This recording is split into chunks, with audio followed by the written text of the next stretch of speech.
Good evening. We'll do a roll call and declaration of conflicts of interest. Councilmember Abram. Here and none. Councilmember Bixel. Here and none. Vice Mayor Franco. Here and none. Councilmember Moniz. Here and none. Mayor Bublak. Here and none. All right, so it's actually the 26th for Councilmember Bixel, but you know, we'll make the agenda read that way, right? Isn't it 3 in the morning? Okay, approval of agenda as posted or amended. Councilmember Bixel. I'd like to make a motion to move items 9A and B before proclamations, recognitions, appointments, announcements, etc. Second. We have a motion and a second. Call the roll, please. Councilmember Abram. Yes. Councilmember Bixel. Yes. Vice Mayor Franco. Yes. Councilmember Moniz. Yes. Mayor Bublak. Yes. Passes with a 5-0, which means we are opening 9A, a public hearing regarding a tax on the ballot. So, Mr. Moreno, well, you'll be doing both of them anyway, huh?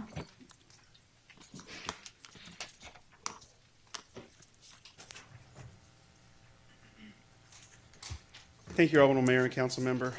Today we have another conversation about the topic as far as cannabis and solidifying the tax and creating a ballot measure. So what does that actually mean? We'll go ahead and bring up our consultant, Mark Lovins, who can speak to the topic as far as the PowerPoints, and then we'll open it up for questions. Mark? Sorry.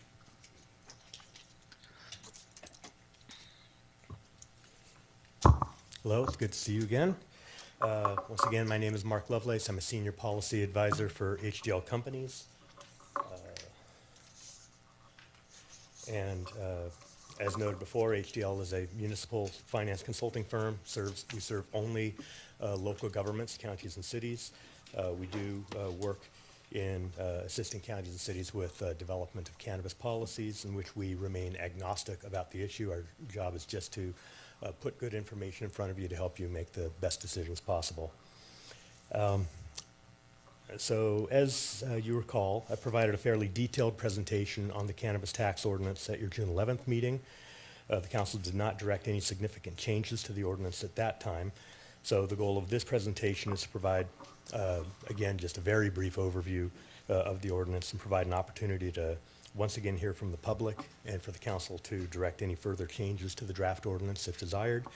And then we'll also discuss next steps for placing the measure on the November 5th ballot.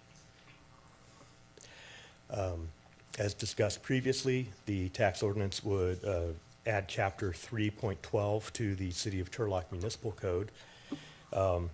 It specifies that it would be a general tax to provide revenue for general governmental purposes. And as a general tax, it would only require a 50% plus one majority of approval by the voters.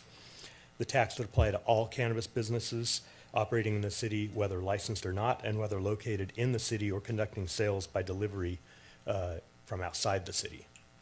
The tax would apply to all sales by cannabis retailers, including sales of non-cannabis products. Some of the things I'm running through were, again, some of the decision points from last time. The ordinance captures non-arm's length transactions, such as between corporate divisions. This addresses vertically integrated businesses that may move product between operations or divisions in other jurisdictions. The ordinance also provides that the tax would be paid monthly in arrears or in 12 monthly installments if businesses are taxed by square footage, which was again one of the options. The tax is set as a percentage of the gross receipts of the business with a maximum rate of 10%. The rate described or defined in the ordinance is, again, only a maximum rate. The council would have the authority to come back afterwards, after approval by the voters, to set an initial rate or to adjust the rate as you see fit at any time, so long as you do not exceed that maximum rate. The ordinance also establishes separate maximum rates for retail, wholesale, and cannabis testing.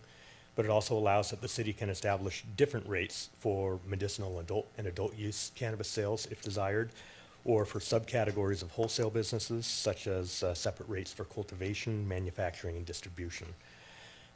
Lastly, as noted before, it allows that cultivation may be taxed either by gross receipts or by square footage of canopy area, with maximum rates as shown here for each of the different cultivation types.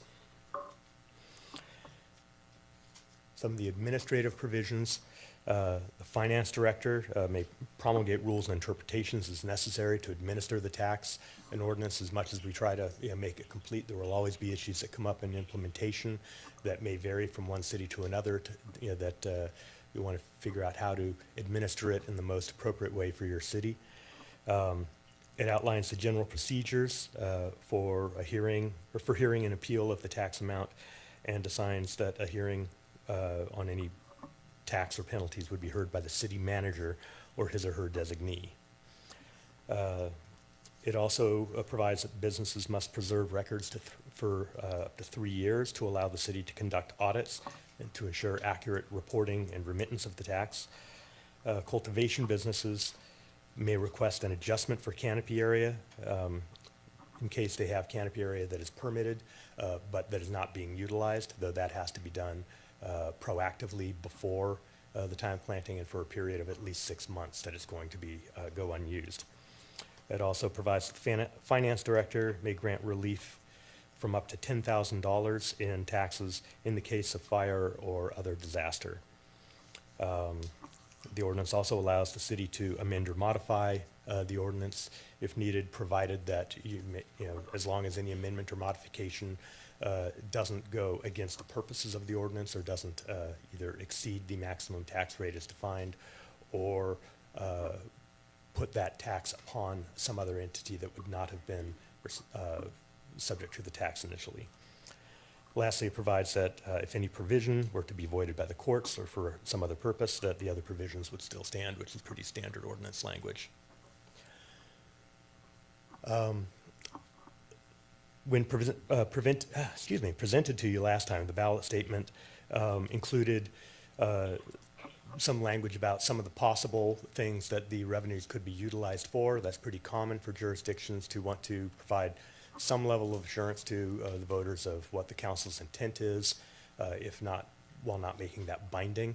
The council directed that you did not want to do that, that you wanted to be straightforward with your voters, and that this is going to be a general tax that could be utilized for any general purposes.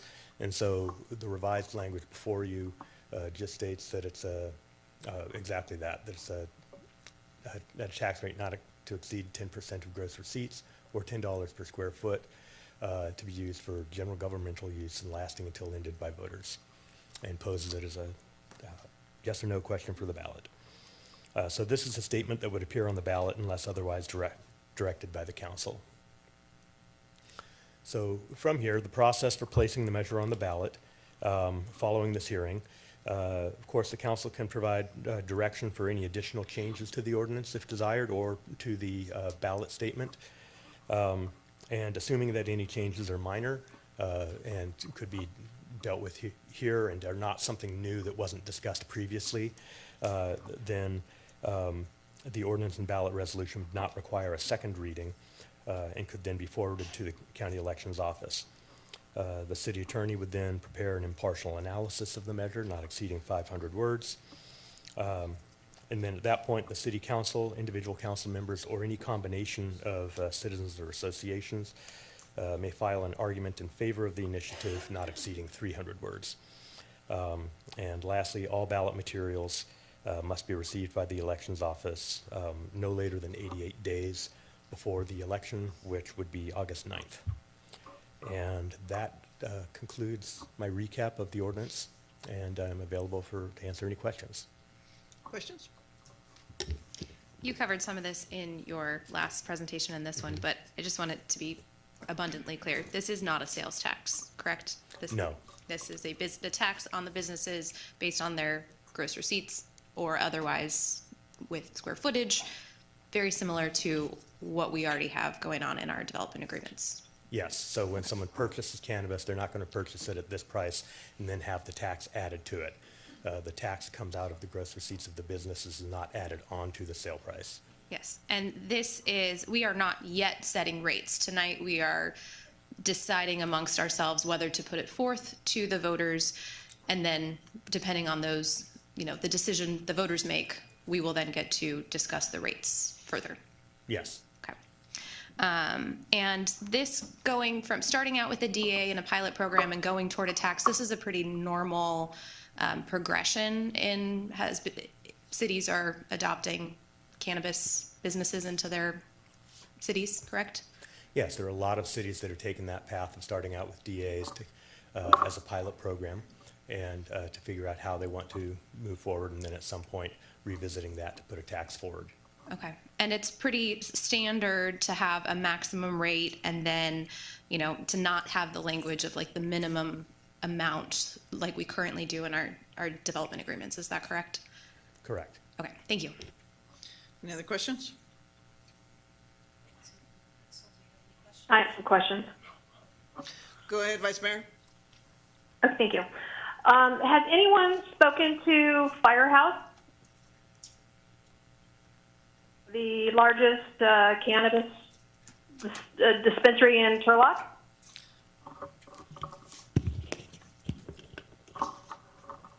I think Firehouse spoke to me through their representative. This is the city attorney, Councilmember Franco. Okay. I too Thank you, George. received. I have spoken to Firehouse, and they are very. They question why no one bothered to sit down with them and go over this with them. I don't understand why someone didn't go over with the largest dispensary in Turlock the fact that they could possibly be subject to a double of their taxing. So I could help with that. So when we started talking to the ad hoc committee and getting this overall structure and coming forward, we did send out communication to all interested parties, which I would assume is also going to be Firehouse too as well. And that's how we came to the conclusion of where we're currently at. To your comment as far as a double tax, this will actually just create a single tax and a single structure in which they currently have. So the only thing that's really potentially moving or changing from a DA format is this floor that we currently have. It's going to a strict Correct. It's percentages. not going to be a double taxation. That's correct. It's going to double their tax, Well, 48% higher. if council adopts the 10%, that is a valid statement. But that's why we're saying that's a ceiling, not exactly where we're thinking to go. And even the consultant in the prior meeting was seeing more of a standard is between 4 and 6. So that's kind of how we came to But those we've numbers. set we set the highest at 10. Correct. So then it begs to someone's going to set it at 10.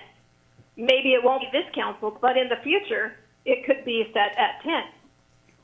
Correct? That is correct. So that is the conversation today too, as well as not just what the structure is, but that number too as well. That's come up multiple times. So if council sees that the number is too high, we can bring it down to a number that they think is more realistic. They can even establish that as a flat number and set it and forget it if that's the direction they want to go. Okay, my next question is why weren't we given the details of all this last meeting?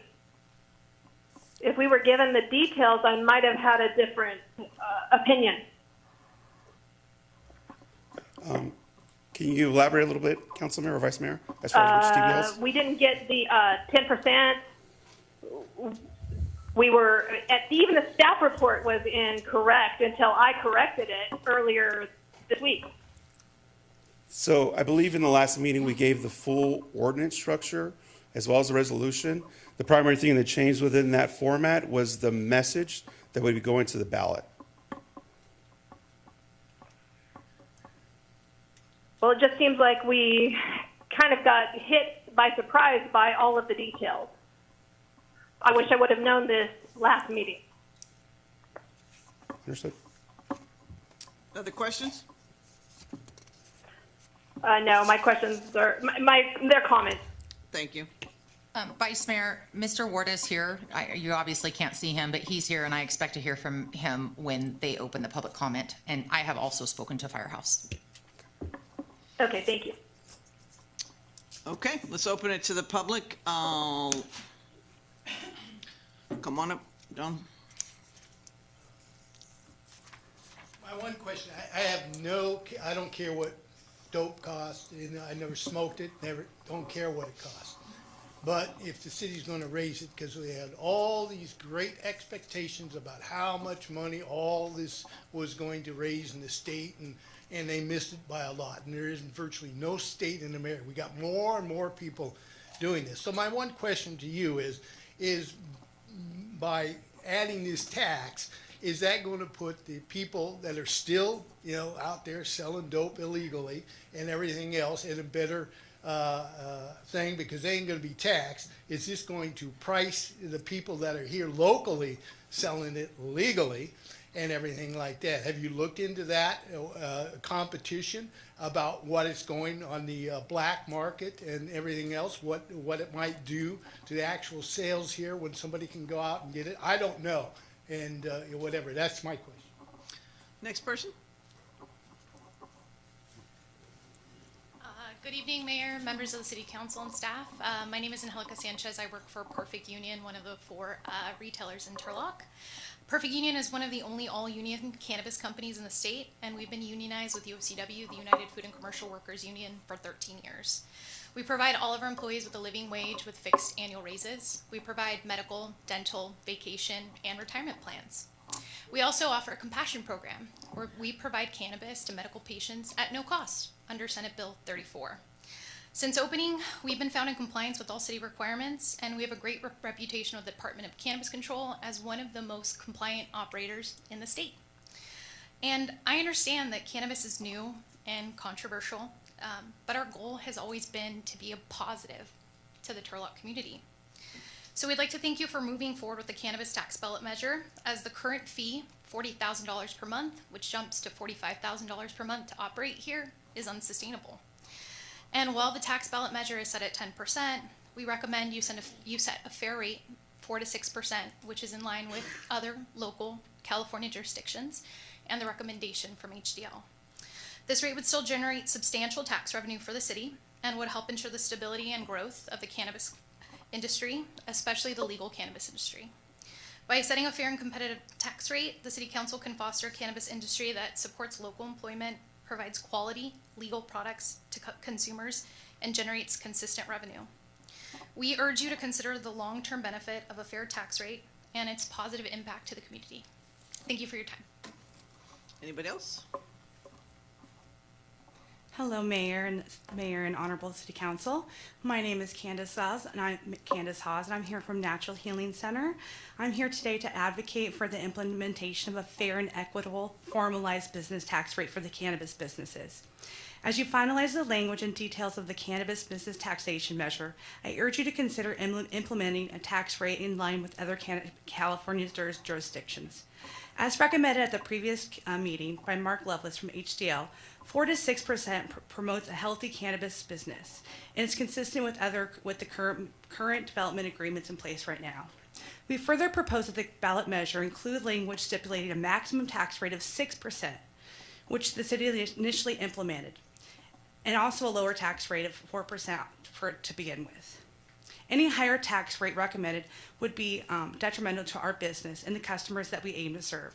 A 10% tax rate would hurt cannabis operators and customers. We trust that the City Council wants our businesses to succeed, and the 10% tax rate would be unnecessary and would be too high a threshold that we urge you not to place that on the ballot measure. We also emphasize the importance of establishing a separate medical and adult use tax rate. There are several compelling reasons to promote this. The first is alignment with other cities and counties. Jurisdictions that already have established cannabis programs, such as Los Angeles, San Francisco, Santa Ana, and Berkeley, have already lowered or suspended their cannabis tax rates to ensure the legal markets can survive.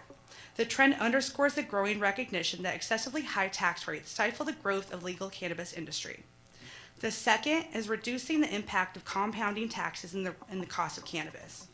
The current California cannabis tax model imposes a cumulative tax rate of about 30 to 39% on cannabis products, including the excise tax, local taxes, sales tax. By reducing the taxes and the cost for businesses, the cannabis in the city can foster a thriving market for our customers, and we can also generate more taxes for the city. And the third is support for local cannabis retail businesses. Cannabis businesses operate under strict scrutiny in a highly regulated industry, and without standard tax deductions and the benefits afforded to other normal businesses. We seek tax rates that let us thrive like standard traditional businesses. In conclusion, we recommend that the City of Turlock adopt fair and equitable tax rates for cannabis businesses, starting at a low rate of 4% and setting the ceiling at 6% as recommended by Mark Lovelace from HDL, as is consistent with other jurisdictions and will allow us to thrive. This approach will demonstrate the city's commitment to build and foster and maintain the business-friendly environment, supporting local businesses, and generating sustainable tax revenue. Thank you so much for your time and for supporting our businesses. Anybody else? Bill? Like John, I have no interest in this. I'm not going to be using any of these products. However, I think this has to be equitable. So by that, I mean you don't divide these retail stores up into one kind of retail or another kind of retail. That is not equitable. It's only equitable if it's 6%, it's 6% for every retail establishment, regardless of who they're selling to and what they're selling. It's just got to be that way. Everything today is so inequitable, it's disturbing. We have no concern for the little person. If you aren't a big money maker, then you don't count. So keep it equitable, one rate for all 4 dispensaries. Thank you. Anyone else? Good evening, Mayor, members of the council. Mike Warda here in Firehouse. We've been paying far more than the minimum the entire time that we've been here. And we've done it based on the development agreement that we entered into. And frankly, we just don't trust that if some huge range is provided in terms of taxes, that the taxes aren't going to be just increased. And it eliminates the ability to forecast for the future and to run a business. I don't know that the finance folks have spoken to anybody at Firehouse that really deals in the numbers, but right now you've got a guaranteed amount of money that's coming into the city. And I don't know how they're projecting that there'll be another $1 million by creating this tax, because the minimum goes away and everybody will be paying far less than the minimum, except for Firehouse, which has been paying far more than the minimum. And so to contend that it's not sustainable to pay the minimum, I think we've proven that wrong. And I think to people that say cannabis wasn't going to produce money for the city of Turlock, we've proven them wrong. And so Firehouse is opposed to making the change. The second thing is, why are we going to put the voters through this? What's the point? I mean, we're going to put this on the ballot. Everybody's got to get involved in determining whether or not this is an issue that should be looked at. Is it really worth the voters' attention because there's a couple of businesses that want to create a tax? And I don't think it is. You also have the TOT tax that's coming on board at the same time. I mean, I think the city should prioritize what it wants. Certainly, the well over 12,000 customers that live in the city of Turlock are not going to be supportive of a tax. So it's going to be an uphill road. I think it will be an uphill road. So again, just for the record, I mean, we're not in support of this. We've played by what we think have been the rules. We've succeeded under the rules. We've helped the city under the rules. And everybody else can succeed as well. They just may have to change the way they do business. And I don't think there's any other business that can come in and say, hey, can you change the tax structure because for our store or for our 2 businesses because we don't like the way things are going. I don't think it's fair. And again, I don't think it's worth the voters' time to have to deal with this. Thank you very much. Anyone else? Okay, let's close the public comment, bring it back. There's a couple questions, cost of the black market. Sure. Thank you, Mayor. So cost in the black market overall, that's really a factor regarding back to public safety and how they'll deal with that overall. The black market, obviously, in some degree, is not going to go away. We're going to continue to have to deal with that factor. Whether this tax rates, we already have a tax rate set right? So we already have an impact. Whether we raise it higher, was that drive that number bigger back to the black market? I can't speak to that. I can understand it's a statement because it is cheaper and things of that nature, but I can't speak to how that overall would impact. Equal for all methods. I think with the methodology that we're presenting, it actually creates an equal method. It creates a flat line for everybody and how they do things. There's no overall change in the agreements. That tier system potentially goes away. You create a set tax, and that's an equal overall business method and model. For another $1 million, it's actually not an additional $1 million overall. It's currently the $1 million that we're currently getting. It's just solidifying that overall $1 million that's coming in because it's not a tax. It's based off a development agreement that has terms.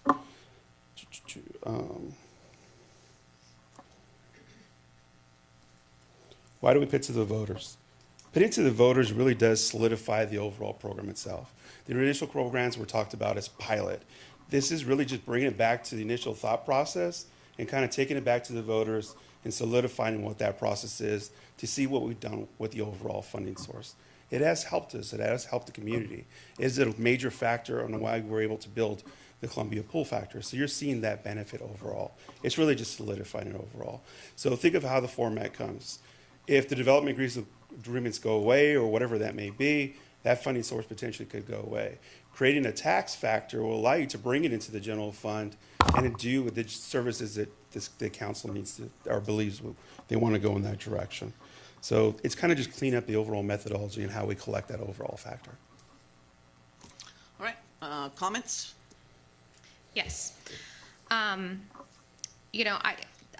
Correct me if I have my dates wrong, but the city did reach out to all the proprietors in the city of Turlock to hold a meeting on May 7th where we sought feedback on a tax and moving forward. And I was there as the former chair of the committee that brought this forward, and I think we had some good dialogue. I will like to point out that last meeting, the ordinance was in there in full. To the last point of, do the voters need to care about this? There's going to be a lot on the ballot, and this is just potentially going to get lost in the haze of everything happening in November. But through the process that we went forward with the committee, I do believe that moving toward a tax is administratively and legally the more appropriate way for us to handle this, getting this benefit fee. Cannabis is not my issue. I never thought that we'd spend so much time talking about it at my time here on the dais, but I agreed to chair that committee because I'm interested in making good policy, and I think that this is in service of that. I have no interest in unfairly taxing any industry and trying to squeeze more out of a business for city gain. I want Turlock to be a place that is fair to businesses, that all businesses can survive here. So I do believe that this needs to go forward, and if my colleagues would like to discuss lowering the maximum, as was brought in to last point, maybe we don't put a maximum in there that we never intend or we never want another council to be able to entertain. I would like to discuss that, but I do believe that this needs to go forward because this is the most appropriate route for getting this revenue. Vice Mayor? Yeah, it just feels like we're rushing. We tend to rush these things. We don't have all our information. We didn't talk to all the players. I think that the tax is appropriate, but I don't think it's appropriate at 10% on the map. And I don't think it was appropriate not to have all the players at the same table at the same time discussing it. I think that they could help us with putting the right tax out there. But if we're not talking to them and we're not getting their feedback, how are we getting the right thing for our citizens? I don't want to have a problem with our tax being so high that someone like a firehouse decides it's too high, we're going to leave Turlock. We need that money for Columbia Pool. and I won't risk Columbia Pool for a 10% cannabis tax. I can't support it at 10%. And I can't support it without having discussed things with all of the players. So those are my comments. Councilmember Bixel? Yes, I would like to say I agree with Councilmember Abrams with regard to it makes the most sense to have a tax as far as administratively and so on. I do agree with Vice Mayor Franco that 10% is too high. I would be much more comfortable with a maximum number of, let's say, 7%. That gives some wiggle room without open up the purse strings to whoever, down the line that wants to do it. And I think that it makes no sense to have us with a tax that's much higher than anybody else in our surrounding communities. So that's what I would be comfortable with, is a 7%. Back to you, Vice Mayor. I'm still not comfortable with it because we haven't talked to the players. We haven't talked to Firehouse. I don't know if we've talked to the other ones. I did speak to Firehouse, and no one bothered to call them. They were very adamant that this could cost them their whole business. I'm not willing to sacrifice it. Procedural question for Mr. Petrolakis. What is the number that we have to make it pass, to get it on the ballot? 4 votes. Out of 5? Yeah, 4, in Okay. any case, 4. Got it. Oh, I'm sorry. Go ahead. Another procedural question. If we don't put it on the ballot in 2024, when is the next time that we can deal with this? 26. 2 years from now. I'm sorry, Mr. Wilson, were you going to say something? I was just going to note that, in fact, we did have a meeting with all the retail outlets during a committee meeting, and we talked about this ordinance and the different issues going on inside the ordinance at that time. Well, as a side note, we do have all 3 representatives here now if we need to have them step outside and have a dialogue with somebody. I don't know, Isaac. We can do that if they're all willing. Otherwise, if they're not, we'll just go through the process of a vote. The 3 entities here, the 2 ladies here and Mr. Warda, are you willing to have a sidebar?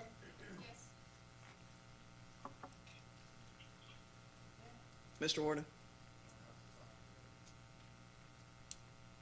So that's a no. Okay. All right. So where are we at? I'm going to do the thing I shouldn't do, which is talk when I haven't been asked a question, but I would like to provide some context to the proceedings to date.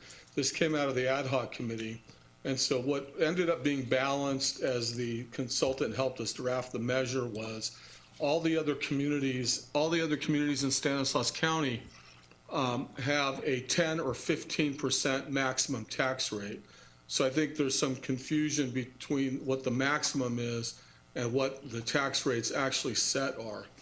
And so when Mr. Warda called me about the Firehouse problem, because it actually makes perfect sense that I think the effective rate for Firehouse is 5.25% under the development agreement. Obviously, and they're a high volume operator, so obviously they're not going to want to pay more. So the way the DAs are structured, you either pay under the DA or you pay the tax. You don't do both. So now I did agree with Mr. Treeweiler, which is always a happy night for me when he and I agree on something. I think in an ideal world, the tax rate should be equal, but I would point out that just the way the whole program has been constructed, that you could have some operating under a tax and some operating under a DA. And that, for example, under the recent queries about how things would work, that's how Firehouse, for example, could stay at a 5.25% rate under a development agreement.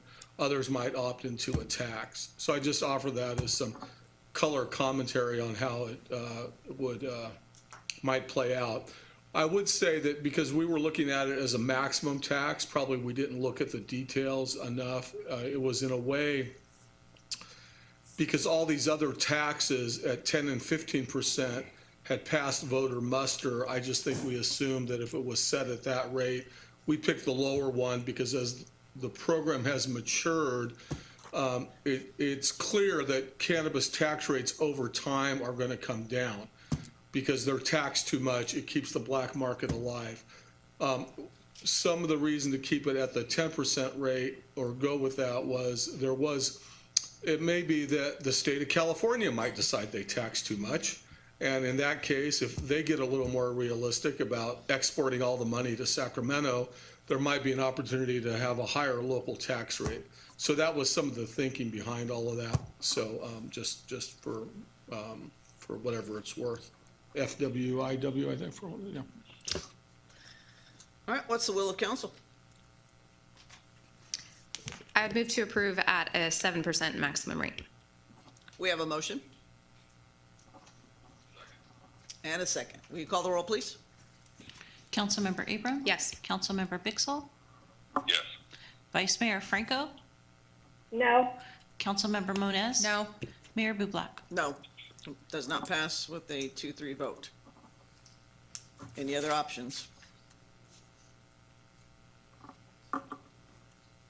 I mean, we're at the time crunch, and some of that has to do with how things have gone internally.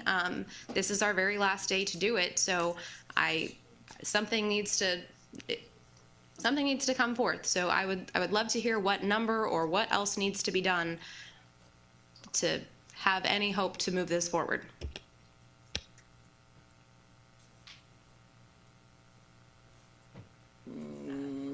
So, no comment.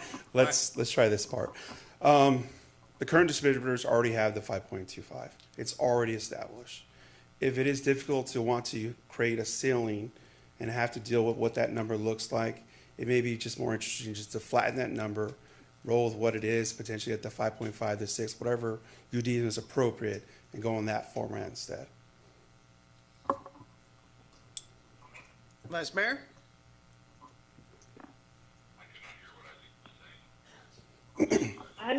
I just want to see everyone come to the table. I think we're rushing this. I know it's going to take 2 more years, but I'd rather do it right the first time than to have to come back and fix it. So let me just reiterate Right. for Councilmember Bixel. So Councilmember, basically what I stated is it seems like there's a struggle, one, with the tax number, right? But also the moving number as well. If it's simplistic and it doesn't seem like that will go in that format, maybe we just go back and just flatten it and set that number, whatever number that may be. I mean, they're already at a 5.25. Maybe that's the number. Maybe it's 6. It's just trying to continue the conversation. Gotcha. Thank you. I would just like to comment that we did have ample opportunity for everyone to come to the table. Not only, as you can see, almost all of us got calls from people representing different businesses. The ad hoc committee had 2 public meetings, and the city manager's office personally invited all of the proprietors in our city to a May 7th meeting. So, Vice Mayor Franco, I think that the city has done all of its due diligence to make this known, and we've hired a consultant that does this all throughout the state. So I don't think there's other advice and other means of doing this. 2 years from now, I think we're going to be in the exact same position. Maybe so, but no one talked to Firehouse. I talked to the owner. I talked to the representative. No one brought them to the table. So telling me that someone did is incorrect. And I'm not willing to move forward on this unless and until everybody has been brought to the table. It's not fair that we shove it down someone's throat. Everyone needs to have to be heard. It's just not right. So I can't support it at any flat tax at this point. I want everybody to come to the table and discuss it. Mr. Lovelace, It's aggravating that no one did. I'm sorry, question? Can I ask our consultants if there's any wisdom that you can shed at this point? Thank you. I just want to see if I could perhaps clarify what I hear as the two main points being here. At the last presentation, we presented the draft ordinance. In presenting that 10% figure, I did state that we're putting 10% in there as a maximum, as a starting point for discussion. And clearly, this is an important discussion to have. So that was not it was not intended to be, this is the figure that we believe you should have as your maximum rate. It's a nice round figure, go up, go down. What do you want to have in there? It's a valid question whether or not you should have a maximum rate that is higher than you anticipate ever wanting to put in place. I will note historically, some of the cities or counties that have significantly higher rates, whether it's a gross receipts or square footage or whatever, a lot of those rates are from when this grand experiment first began, and there was no baseline. There was no average because there weren't enough cities or counties or whomever from which to take an average. So there's some that, there were some that were up to 35% or $35 a square foot, or just some very high rates out there. But those are not current rates. So that is a valid issue. But again, I want to make clear that we were not presenting 10% saying this is what the maximum rate should be in the ordinance, starting point for discussion. The other thing I want to discuss about the moving from the development agreement to the tax. The development agreement has a baseline flat rate that increases each year up to a maximum of $45,000 a year. For a business to, after, if at some point if their gross receipts are high enough where they would pay the gross receipts tax instead, that comes into play. So what that does is it does create an unequitable tax. The smaller the business, the higher the effective tax rate they are paying. If you had a very small business, they'd be paying potentially 3 or 4 times that 5.25%, depending on, there's some retailers in the state that are making only $1 million a year. So it could be a very inequitable thing when you have that. Once that 5.25% rate is reached under the development agreement, that is it. So if the city were to implement a 5.25% tax rate, regardless of where you put the maximum at, if the effective tax rate, once it's approved by the voters, you come back and you set that actual rate, whether it's by a development agreement or the tax, 5.25% is going to be 5.25%. So it would not result in an increase. What it would do is it would ensure that the tax rate is equitable upon all of those retailers. All right, well, we're at a position where we need you four to agree, because we all know how I feel about marijuana. So I guess let's just go through, is there anything tonight that will change your mind pertaining to putting this on the ballot? This is just a question, so Councilmember Abram? Yes? No? I think I've made my position clear on what I want out of this. I want something that will go forward, so. Okay, then yes. Councilmember Bixel, is there anything to change your mind to get this going? I'm sorry? Is there anything that would change your mind to continue this to the ballot? I mean, I'd be willing to lower it to 6% as a maximum. Okay, Vice Mayor? No, not really, not unless everyone has come to the table. Okay. All right, well, then that discussion's over, and we will move on to 9B. Mr. Moreno, you're next. Thank you. Thank you.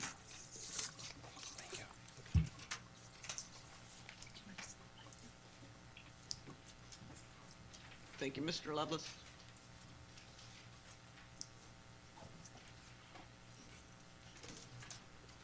I'm so sorry. I just have a quick question. Is that it? Yeah, that one's done. Yes. So we will not have a cannabis tax ballot? Correct. In November? After 2 years? Correct.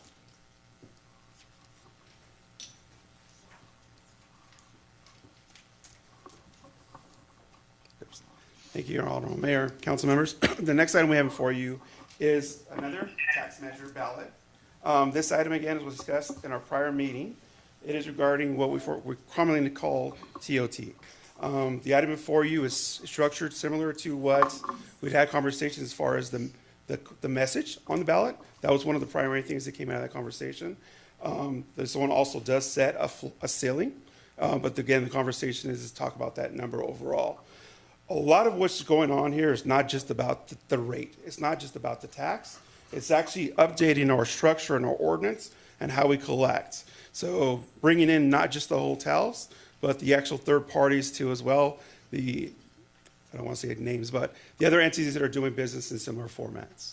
So I will like to open up to discussion. The overall ordinance has not changed. And again, it's opening up for conversation about what that rate looks like. If you can set it a ceiling or you want to set a base number. All right. Okay. Questions for Director Moreno regarding the up to 14% for TOT?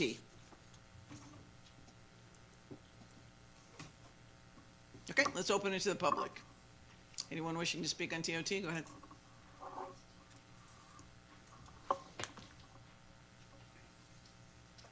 Yes, Milt Treeweiler. Yes, I've shared with you that I have gone around to the hotels in Turlock, and they definitely did not think that 14% was a good number. It was high, and it is high. It's a number that's in San Francisco. It's a number that's in Los Angeles, and they are not Turlock. I could see a lower number, 10, 10.5, possibly 11%. But my question is, you keep saying it could go up to 14%, but it could be lower. But I read this whole thing as it is in the agenda.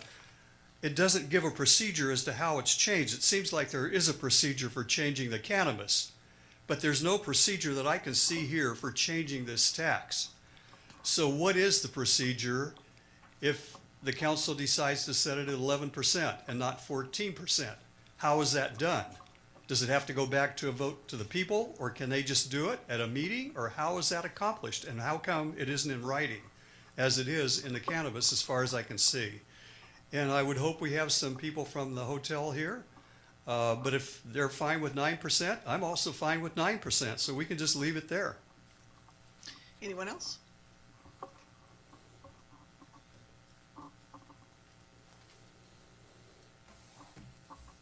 Were any of the hotels contacted? Have they been to the table? As the vice mayor has said about cannabis, has anybody gotten their input officially from the city? If not, I think this is the exact same case as with your cannabis, that we should pass on it until you bring the hotels who you're going to tax to get their input. Thank you. Anyone else?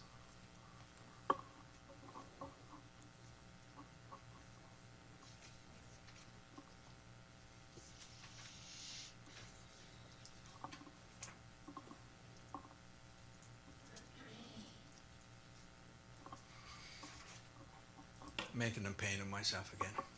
It's been a long day, hasn't it, Madam Mayor? Yeah. It has.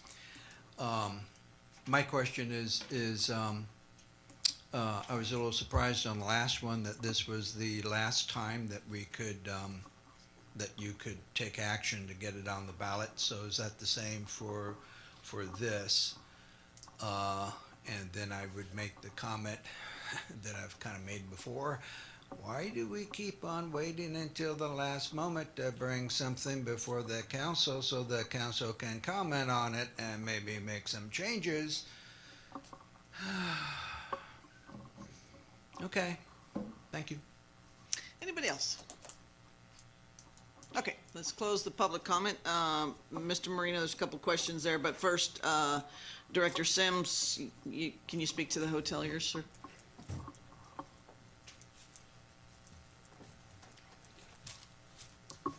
We meet quarterly with the hoteliers. We call it the hotel council meeting, and they have not been opposed to this being raised to 14%.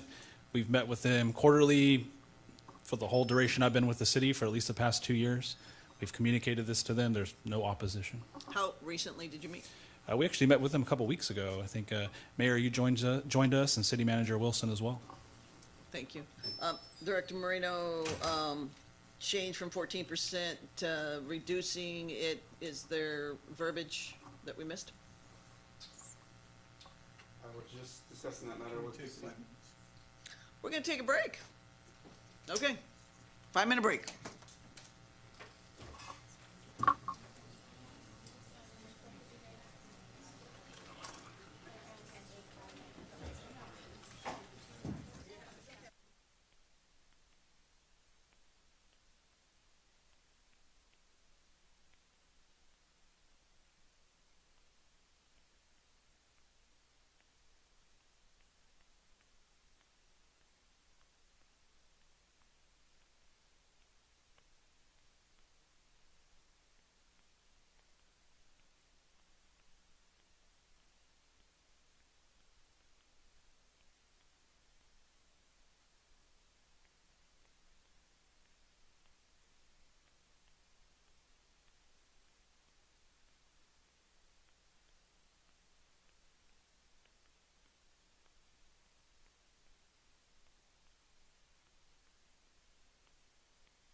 We are back from that unusual 5-minute break.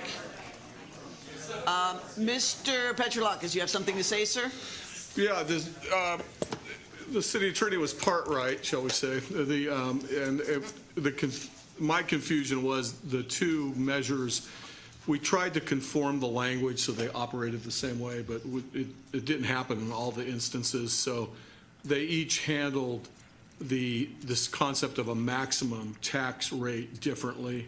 So our recommendation on the TOT tax is in section 3-6-02, where in the second sentence in the red line version, before it says 14%, if the council chooses to go forward, we would like that. We recommend that language be amended to say up to 14%. And with that and the rest of the language in it, it'll be clear that it's a maximum tax rate, that the council can set a rate below it, but not above it. So for clarification's sake, if it passes at 14%, they can reduce it by virtue of a vote at the dais? By resolution, you could set it. Yeah. Okay. So the format in which you set it Well- will be the same format as what the prior one is. So once it passes and you set a max, you can come back and have a conversation and set it by a resolution. And that's how you set the overall. And that gives Yeah, you the and flexibility to do it at a later date. But what you asked is an important question, because I think the way it's written currently, if it passed, it would be at 14%. Correct. If you add the up to 14%, the council would have to pass a resolution setting the rate. Correct. It'd be Okay. a two-step process. And just so we're clear, the council cannot pass a resolution that exceeds 14%. That is correct. It has to go back to the Correct. voters. That is correct. Thank you. In either case, that would be true. Yeah. And just to clarify a little things, if you actually look at the ballot and measure the question, you can generally see that was the intent there overall. So it was just the language not getting changed appropriately. Okay, we're still back at open to the public. Was there anyone else wishing to speak regarding the TOT? I think we did close. I apologize, I'm confused. And I don't remember who in the public talked about that question. It was Mel. Got me, yeah, very good, Yes. thank you. Yeah, thank you for that, yes. All right, so we answered those questions. Now, amongst my colleagues, what are your comments? Do what you need to do. Motion to approve. We have a motion for 14%, but you're with the change of 36-02 up to 14% verbiage? Yes. Okay. Second. We have a motion and a second. Will you call the roll, please? Councilmember Abram? Yes. Councilmember Bixel? Yes. Vice Mayor Franco? Yes. Councilmember Moniz? Yes. Mayor Bublak? No, so it passes with a 4-1. Thank you very much. We'll move back to the beginning of the agenda. Good night, you two online. Mayor? Thank you. Mayor. Thank you, Madam Mayor. Go ahead, Councilmember Bixler. Yeah, I just would like to let you know that I am not going to attend the rest of the meeting. Understood. It's 3 in the Thank morning, you. 4 in the morning. Thank you. Thank you for being on. Thank you. Have a good night. All right, now we get to proclamations. Ms. Packwood, are you ready? You already fell asleep, huh? Hey, you charge us, we're getting TOT from you sitting there sleeping.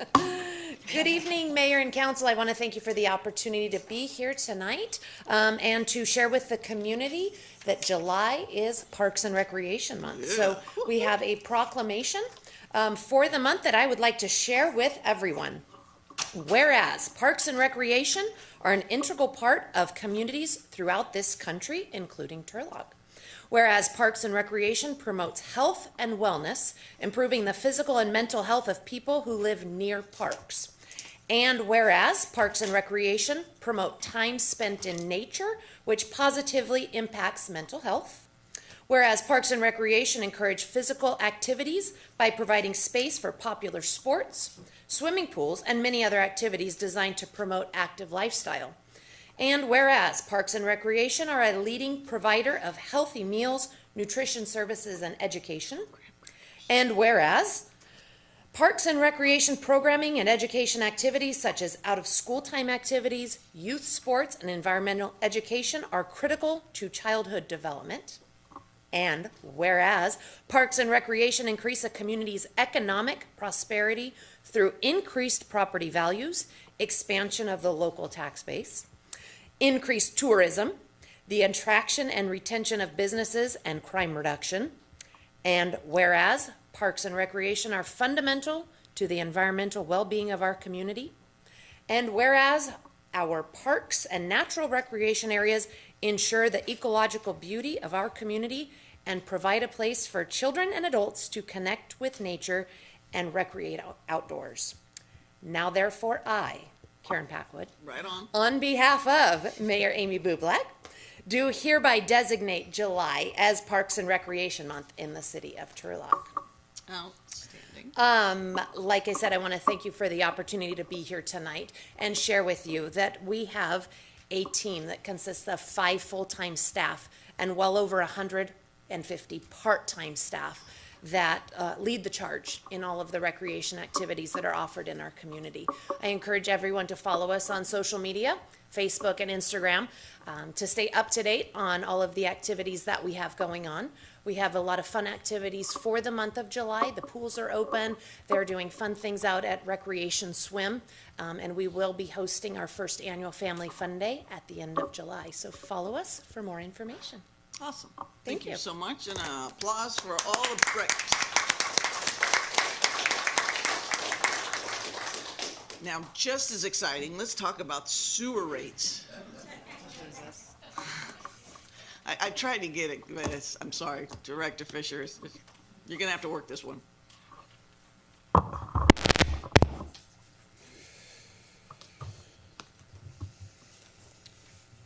Good evening, Council, Mayor Bublak, members of the public. Tonight, we're presenting you a briefing of our sewer rate study. The staff worked with our rate consultant, NBS, to evaluate the current financial plan, rate design, cost of service, and other items in regards to the collection system, the treatment facility, and the tertiary treatment plant. For this project, the staff focused on the essential services that are required for the successful treatment of the city's wastewater, comply with the law. The rates will not exceed the actual costs of the service. Rate design will represent the actual cost of its customer classes, ensure that the revenue will only be used to deliver the essential services. The additional goals of the project, and not in any specific order, were to ensure that fair and equitable rate setting. Rates were easy to understand, easy to administer, financial stability, regulatory compliance, and capital planning. From transparency and accountability, I think it's important to give a brief history of the facility. The current day regional water control facility was constructed in the 70s. It was primarily constructed using the Clean Water Act money, which was 75% federal funding, another 12.5% state funding, and then the rest was funded by the ratepayers of the city of Turlock back in the 70s. The plant was originally designed as a 20 million gallon per day plant. In 2016, the capacity of the plant was reduced to meet changing regulatory requirements. Since the completion, the facility has treated more than 140 billion gallons of wastewater from our residents, businesses, our neighboring communities of Ceres, Keys, and Denair, and it supplies valuable beneficial use of recycling all of the wastewater the plant goes through the plant for the North Valley Regional Water Control Recycled Water Program. I would like to introduce Alan Highstreet from NBS. Alan was the project manager on this project. He was really patient with us because I know this took a little bit longer than we expected, and we certainly appreciate. And he'll be leading the presentation that we have for you tonight. Welcome. Thank you, Mayor, members of the council. This is just going to be a briefing, so we'll have lots of time to discuss. So we're not taking any action today. So basically, one of the things that we hope when we hear it back from comments and everything else, we'll get some ideas how soon do we want to have this thing moving forward. But I'll go through some of the steps. So in terms of the agenda, what I want to do is go over, first of all, some background on why we need this cost of service study. And then I'll talk about the overview, the methodology that's used. Because what you want is a methodology that is defensible. And that's going to have to meet both the state regulations, essentially set up by the Prop 218, and to be defensible, you also want to follow a standard methodology, and I'll go over some of that with you. And then there's kind of 3 parts to the study. The first is the financial plan. So that just figured out how much money do we need to raise from rates. And so we look at that, and that looks at what improvements need to be made, what our operating costs been. So we go and look through that. Then when we start cost of service, we start allocating some of these costs back to what caused it. What are we treating? Is it just flow? Is it some of the other parameters in there that we're dealing with? And we try to allocate costs that way. And then ultimately, we try to allocate those costs back to customer classes. The rate design and proposed rates is, once we allocate costs to a customer class, what's the easiest way to administer that, come up with a bill that's understandable. And then we'll talk about how these rates compare to neighboring communities, and then we'll talk about kind of next steps. So right now, if you look at where you're at in your sewer enterprise, basically your sewer rate revenue is only just covering your operating expenses, but not sufficient to cover debt service and capital improvement needs. And I'll get into some other tables and graphs. We'll get into the numbers there. We also have an aging system there that needs more investment to meet service requirements. Basically, parts of your plant are 50 years old. And there hasn't been a lot of investment in the past to keep those things updated.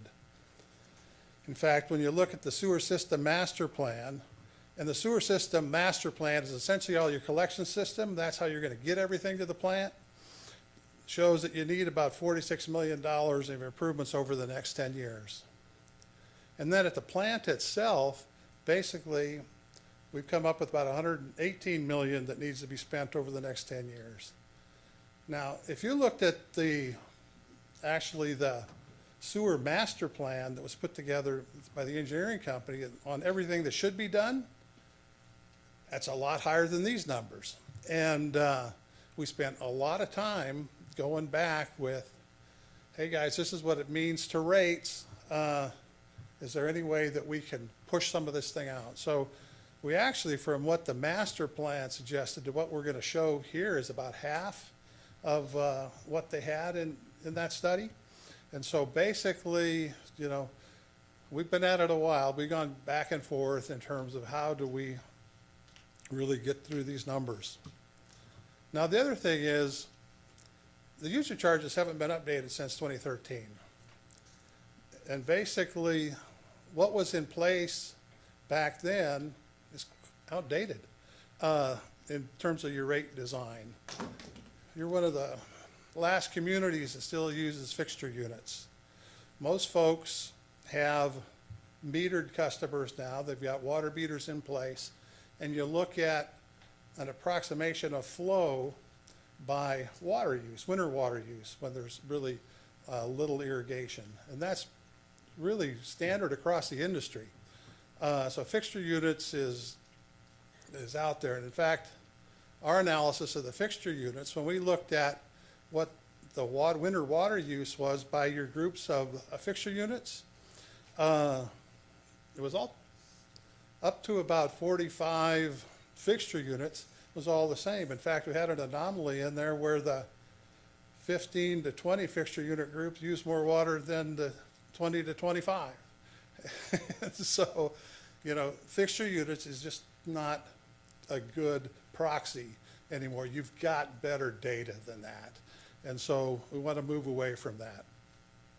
The way your commercial users ordinance is set up, it has incremental steps based on strength, and that doesn't get adjusted over time, even though people move in and out of buildings. And it creates there's over 20 different line items in terms of the rate models that do their billing and everything. So it's kind of it's tough to regulate. So, you know, we're going to recommend that we simplify that. So let's talk about the overview of the methodology itself. So first and foremost, rate setting is governed by Prop 218. That's been in place in the 90s. There's been enough legal challenges over the last 20 years. We're getting pretty close to what it needs to be.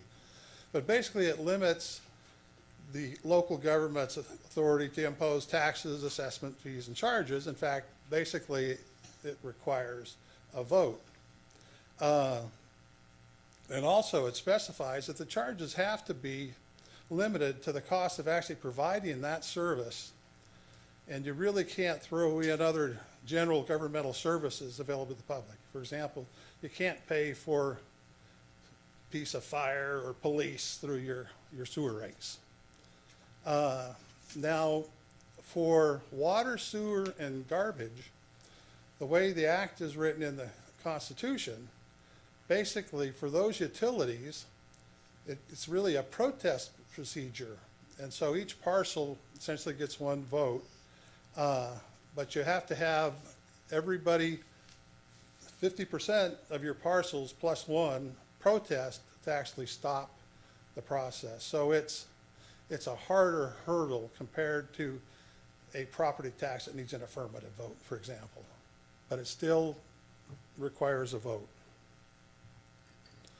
Now, in Prop 218, that allows rates to be set for up to 5 years.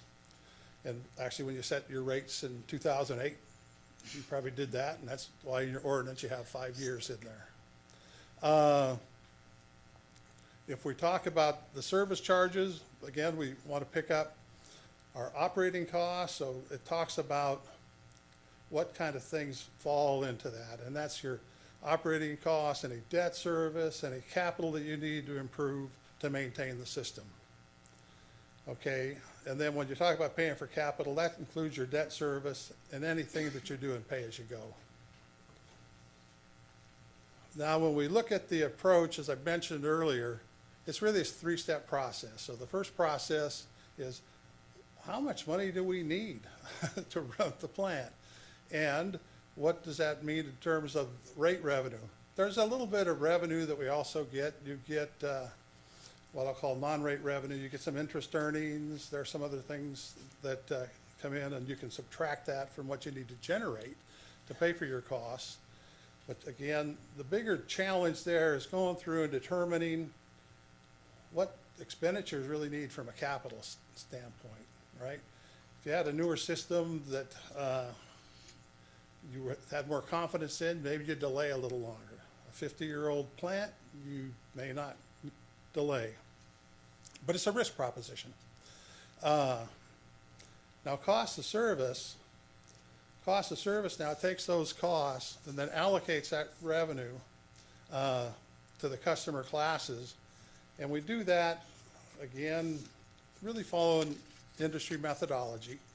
And actually, the Water Environment Federation has a manual that everybody uses to follow. And again, that helps with defensibility when you're doing an approach like everybody else does it. And then rate design, again, once we've allocated the costs proportionally, then how do we set that rate to collect the revenue we need and try to do that as efficiently as possible.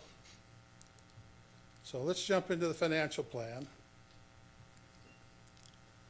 So if I look at the cost to be recovered from rates, and again, this is O&M, debt service, pay-as-you-go capital, and actually even target fund balances, your current annual costs are about 26 million. And that's 18 million or so of operating costs, 6 million's in debt service, and 2 million in pay-as-you-go capital. Our problem is right now is our existing rate revenue is about 20.5 million a year. So with the expenses listed above, you're hitting reserves hard. Just graphically showing what I just talked about in terms of rate revenue. This just adds up the pieces, the O&M costs, debt service plus capital, minus the non-rate revenue is net revenue requirements. Now this formula right now, it really is what I'd call your annual operating look at things. But you also need to look at, and so let me give you an analogy. This is your checkbook, okay? This is what my expenses I got to write checks for, and I've got money coming in. But if we talk about reserves, that's kind of a savings account, right? So you also, if you want a good financial plan, you want to have some reserves in there if you have hiccups. Just like you had, your own checking account, you're always better off when you have some savings. And so what we've done there is we set up an operating reserve fund and a capital reserve fund. And you actually had a capital reserve fund in place. The operating reserve is targeted about 90 days of O&M costs. I will say across industry, that varies from 90 to 180. So this is at the lower level for an operating reserve.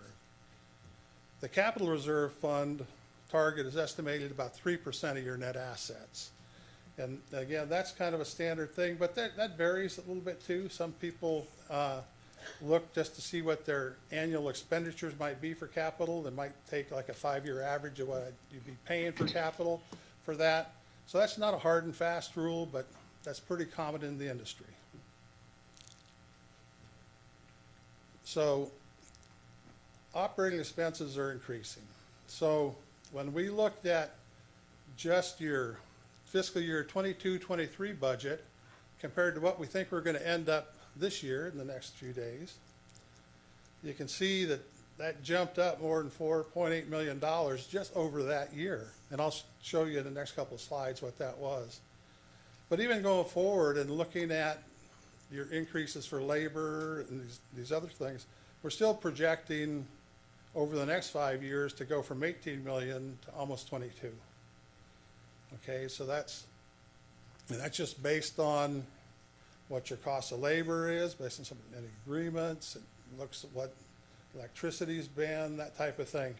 So those are standard inflation factors, and we use 5 or 6 different ones for different categories of costs.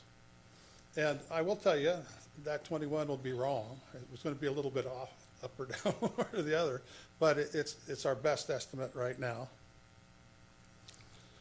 So let's just look back and see what changed. So the big thing that really changed in the operations budget was our chemical costs went up almost $1.5 million in just that one line item alone. And then in your salaries and benefits, you had over $700,000 increase there as well.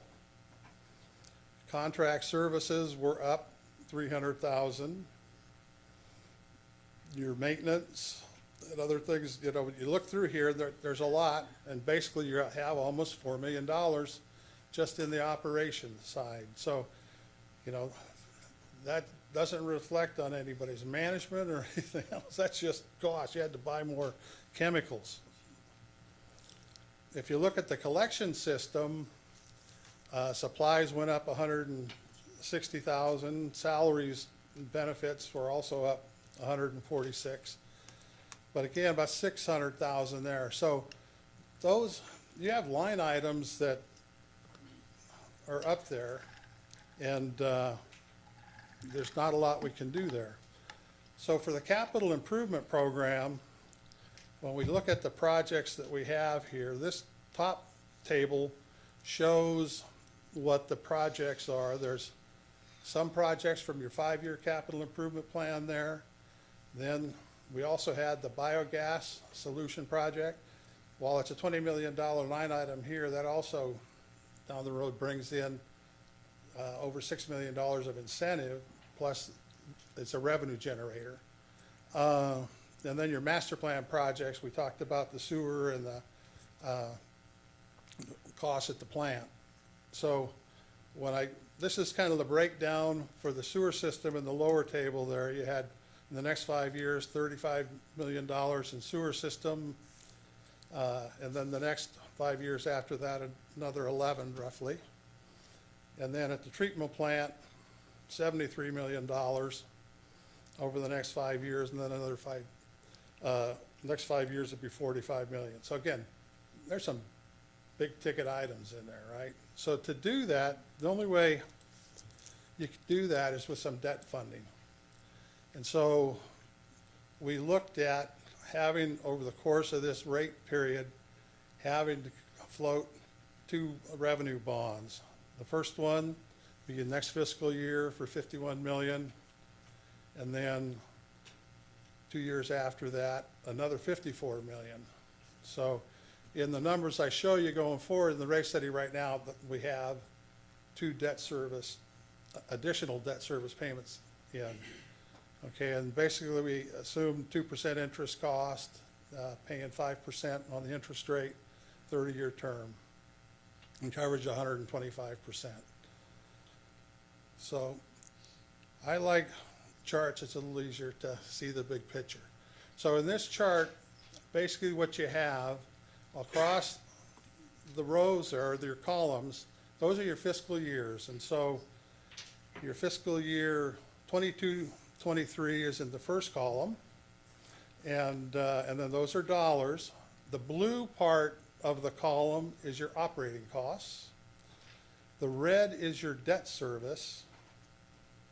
The green is pay-as-you-go capital, and the yellow is what are we paying for out of our savings account, out of our reserves.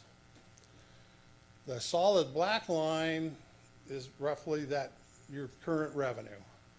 So when I talk about we have a hard time right now meeting our costs, well, you can see our operating costs have moved up substantially, and we're not meeting, we don't have enough to pay for debt service, much less fund, additional capital that way too. So, the current rates won't do it. Now, if you looked at the projected increases we have, this basically graphically, the dotted line would be kind of the expected revenue from the rate increases.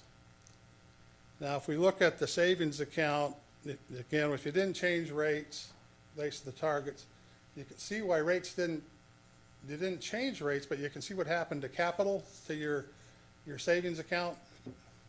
And of course, going too far on the right really is not feasible. You can't go that far negative and do projects, okay? But basically with the rate increases you have, basically we'd see still a drop, we'd still be below where we'd want to be for our reserves, but then we'd build some of those up.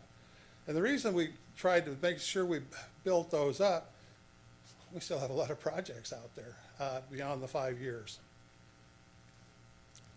So let's talk about the cost of service. So the cost of service study has really updated the city rate structure itself. So the current rate structure for residential and non-industrial customers, that structure has been in place for over 30 years. Again, the structure used fixture units and other measures for a proxy for sewer flow. And that was the best you could do before you had meters, right? So, but now water use is a better proxy for sewer flow. And basically you've had water meters in place for several years, and that data is used in this study. And then for the industrial user rates, we've also changed to remove the reserve capacity charge. That's a charge that most other communities now have dropped. Actually came into place back when you got some of your grant money from the Clean Water Act, and then with the money from the State Water Resource Control Board. They actually had language in there, and they called it letters of intent from industries, and it was kind of a pledge for the industries to pay for their share of the capital costs. Okay, we're way past some of that now, so we suggest we eliminate that. Now, when we look at the cost of service, basically we're trying to allocate costs based on the wastewater loadings. And we allocate those costs into 4 parameters: customer costs, flow-related costs, and then biological oxygen demand and suspended solid costs. Okay, so first we're looking at our costs, and we're trying to figure out, okay, like, so the chemicals, okay, what was that? Electricity is moving the wastewater around, so that's kind of a flow cost, for example. Then the costs are allocated to customers based on their contribution to the plant. So one of the things that we did as we go into this process is we look at all the data that is the wastewater treatment plant influent data, what's coming into the plant. So we know what's coming into the plant. And now for your significant industrial users, you actually meter what's coming into the plant, and then you sample that and you test the strength. So you actually know for your industrial users what actually hits the plant. For the residential and the commercial, you're using more of a desktop type of study where you're looking at some of the strength factors that have been really developed by the larger wastewater treatment plants. There's only a few plants in California that actually are large enough to go do sampling for a lot of different customers. That's like your East Bay Mud, SAC Regional, San Francisco, LA San Diego.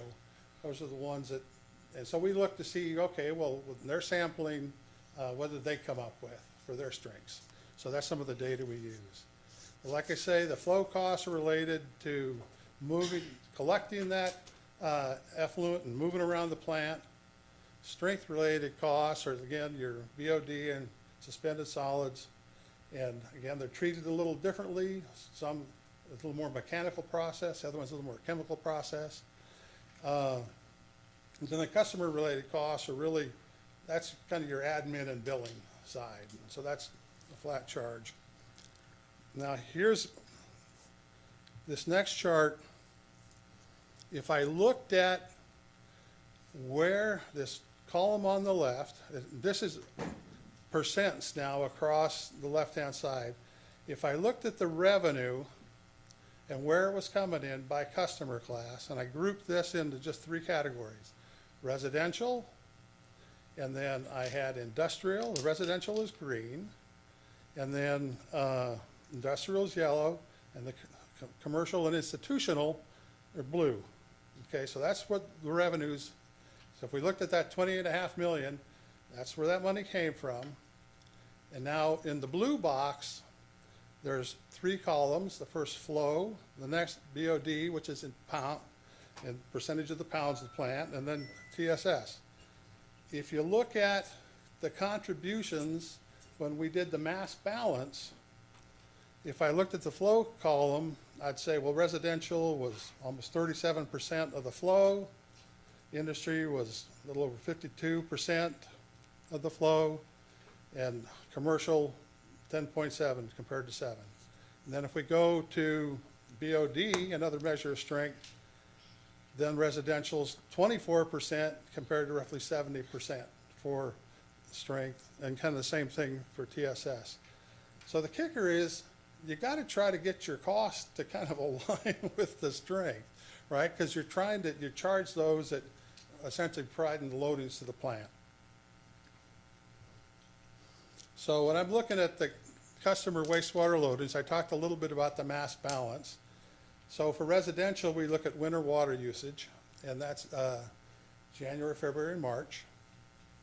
And then we look at annual water usage for commercial and institutional. And then again, the strengths are based on either some really old guidelines that the state board had, or looking at these larger agencies. And we did both. We looked at those and we tried to come up with most appropriate. And again, it's easy on industrial because the industrial flows and loads are measured by the city. Now, the one thing we did do different when we were going through, this is going to be a significant increase to the industrial user charges. It's going to be substantial. And we said, all right, they're not going to send us the same amount of loads that they had. And we had roughly 7 of the industries that have their own industrial pretreatment processes. That they can do treatment before they send it to the city.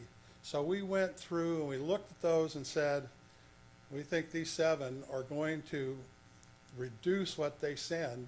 And so that's what we used as the industrial flows and loads going forward. So it's an adjustment based on their reaction to that price increase.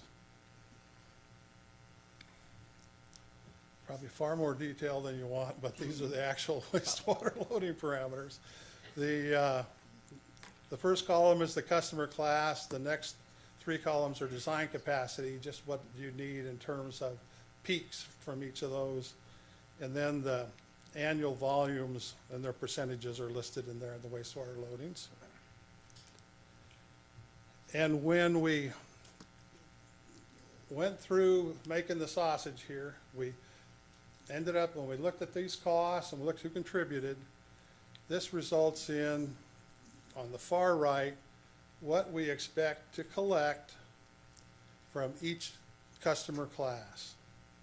Now, the industrial is going to be, we're expecting just under 16 million of your 30 million. So that's a huge change from what they were doing before. They were only contributing roughly a third, you know. And then single-family residential, if you add them all up together, you know, they're like at 12 million or so. So these are the numbers then that we use when we start developing the rates. So when we talk about the rate design, as we talk about, we're trying to follow cost of service, make sure that we're equitable and non-discriminating. We want it easy to administer, and we also would like folks to understand their bill. We'd like revenue stability, and then we're just revising the way the sewer charges are calculated. So this next table gets into the current and proposed rates. Now, the thing here on the residential rates, what we have here in the rate schedule, so we talk about the first column is the class, the next one's how it's being charged, the third column is the current rates, and then for each of the next 5 years of the rate period. But just to be clear, in each, for the single-family residential, it's that rate plus the administrative charge. So for example, so for single-family residential, then what we used here, I think was a 25 fixture units for the current.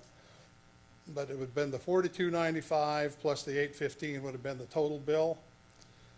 Going forward, it'd be 3896 plus 339. So residential actually goes down. Because you saw, remember that chart, the residential was paying for a bigger chunk compared to their loads. And then for the institutional, and basically institutional is schools and public buildings, and that's kind of a new category. So some of these it says exhibit 4, that's probably, it's really based on the ordinance. That's, I pulled this from the spreadsheet and I have the detail. I should have corrected that note, so that's an error on my part for not having that in there. And then for the commercial, we broke this into just low, medium, and high commercial, and then had different fixed service charge for some of their fixed costs, and then a volumetric charge. All right, so, and then for industrial, and actually for industrial, I will say within industrial, the community services district, Keys and Denair are charged just like in industry. Based on their actual loads, they're going to pay the exact same rates as the industrial customers. City of Ceres actually has a little lower rate, and the difference in this table is just the flow charge because they don't pay collection costs. They bring it right to the treatment plant. So we had to pull those costs out. Okay, so that's the difference between the industrial rate and the City of Ceres. So let's look at rates compared to our neighbors.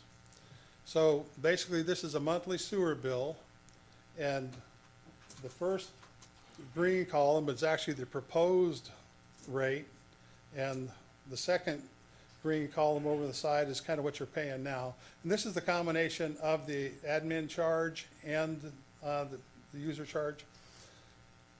So you can see City of Fresno still below you, City of Visalia, but then you got Manteca, which by the way is starting to update their rates right now.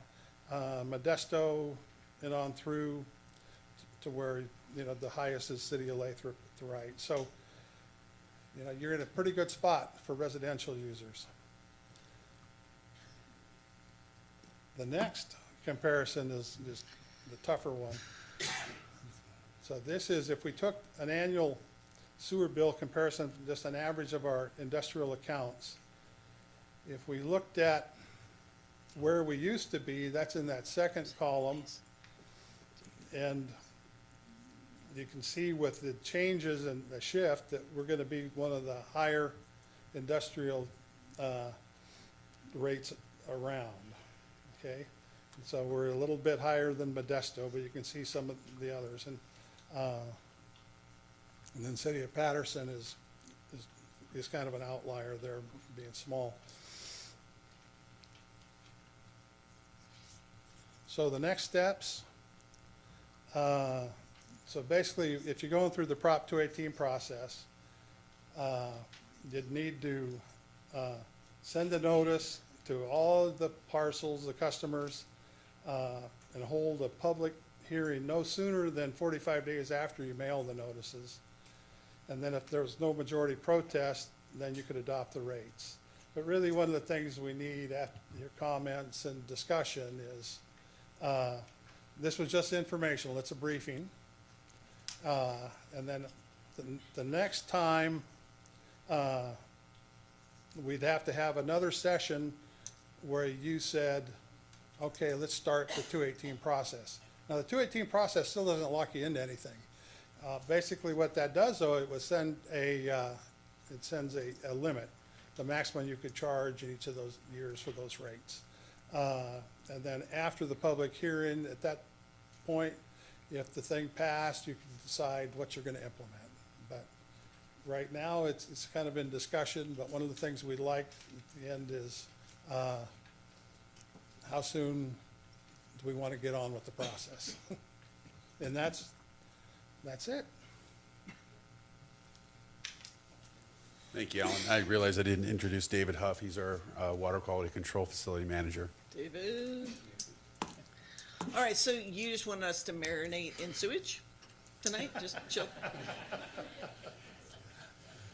For lack of a better term, I guess that's Gotcha. recycled water is what we would prefer. but- Comments or questions for staff?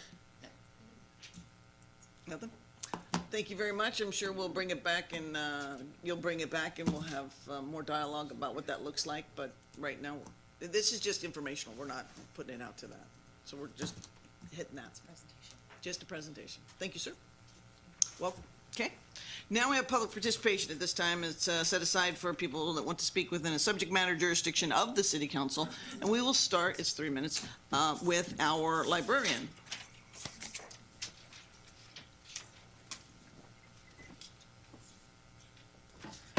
Good evening. My name is Karina Mendoza, and I am the librarian at the Turlock Public Library. We are in the midst of summer reading. It's not too late to participate. This Saturday, we do have pint-sized polka coming. Basically, it is a performer who performs polka music to traditional children's songs. So it's the first time we've had them. I'm excited to see it. And if you're interested in polka music or want to see how that works with children's music, just stop by the library. I'm sure you can hear it as well. Again, it's this Saturday at 3 o'clock. Our app Libby has fully launched. It is ebooks and audiobooks that you can download for free. It has been extremely popular. We're still growing that collection, so if there is something you want that we don't have, there is a little notify me button that will let our selectors know that you are interested in it. Libby is in addition to the Cloud Library, which also offers audio and ebooks, and the Palace Project, which does the same as well. And that is it for me. Awesome. Thank you for waiting. Thank you. George Ratana. George? We lost him. I get it. Kelly?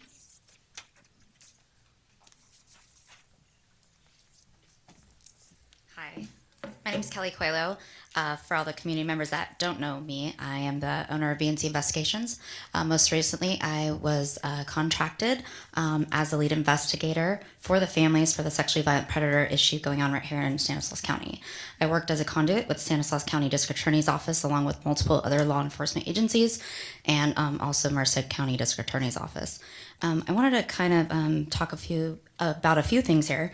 An incident that occurred in the public eye at our public safety center here during the press conference. First and foremost, I want to thank Chief Hedden for his professionalism during that incident. He is probably the only one that came up to apologize to me for the inappropriate behavior that occurred during that issue, during that press conference.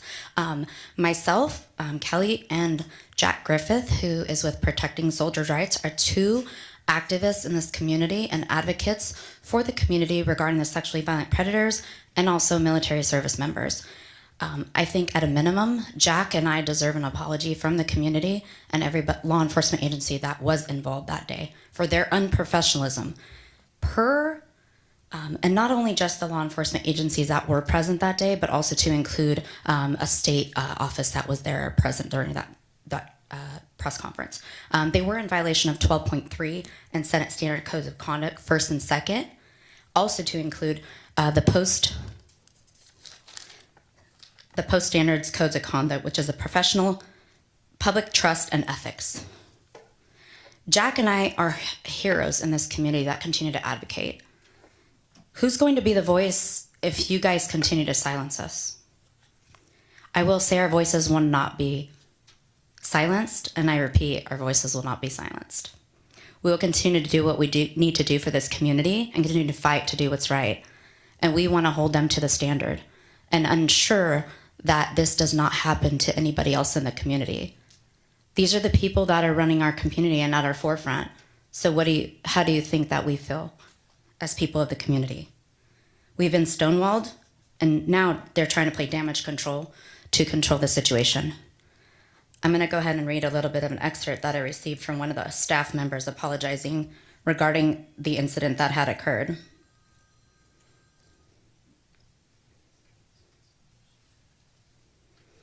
Dear Kelly, I have shared your concerns with, I'm not going to say the individual's name, but the state office, and I want to offer a sincere apology for any inconvenience and frustration you experienced during Friday's press conference at the Turlock Police Department. I understand how upsetting it may have been to be redirected out of the press room by our host agency without any explanation. Due to an active risk assessment, let me repeat, an active risk assessment. Thank you. You are going to go to the other agencies, right? I'm sorry? You're going to go to the other agencies and make your statement as well? I have already filed reports with them. Okay, Yeah. wonderful. Thank you. Merle?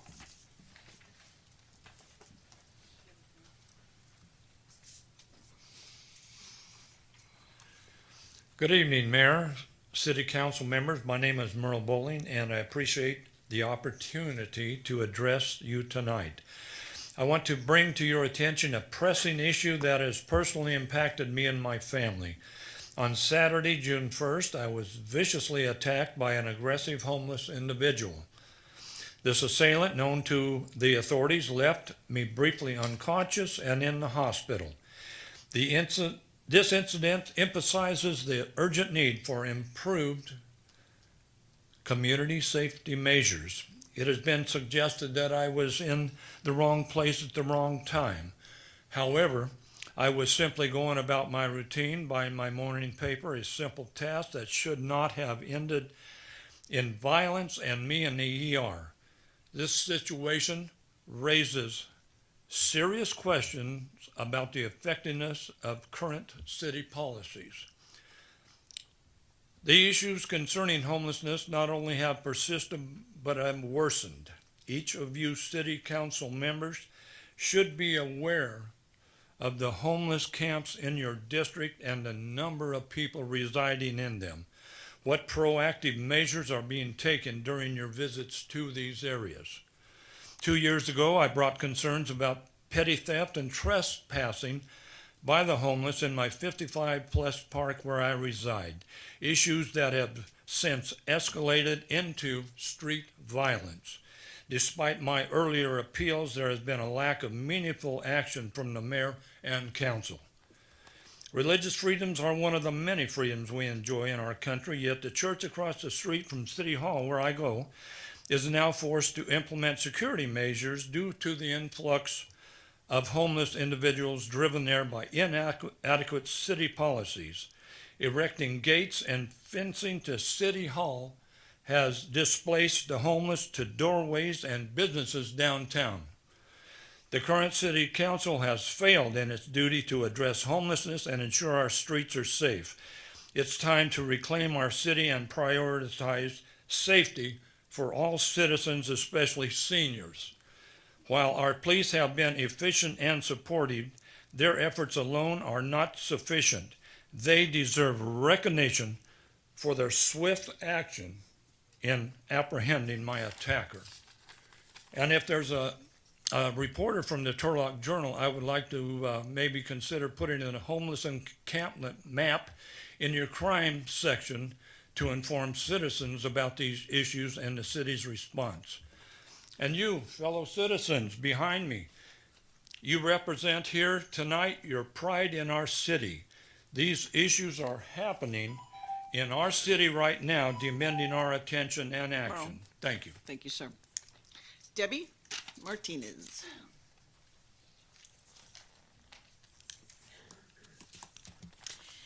Good evening, Mayor Amy. Thank you for the water. And members of the City Council here in Turlock and members of our public. My name is Debbie Martinez. I am a community activist and a parent advocate under the umbrella of the Latino Community Roundtable, and I am also founder of We Are La Raza Parents Union. We are not in a moment, we are in a movement. We are a social justice movement. I stand before this governing board with much concern and disbelief. I am going on record with all due respect to our people's voice. It was exited from the press conference on June 21st, 2024, held at our Public Facility Center, the Police Department. Jack Griffin and Kathy Coho are not only our voice, whom they also serve in in armed force, defending democracy and constitutions of the United States. When they were asked to leave, you also exited We the People. We had to leave too. We the people, the local voters, taxpayers, public stakeholders for our children's educational rights, which includes their constitutions. Article 1, subsection 28, indicates that our children have a right to enter into a public and private school setting that is safe, secure, and peaceful.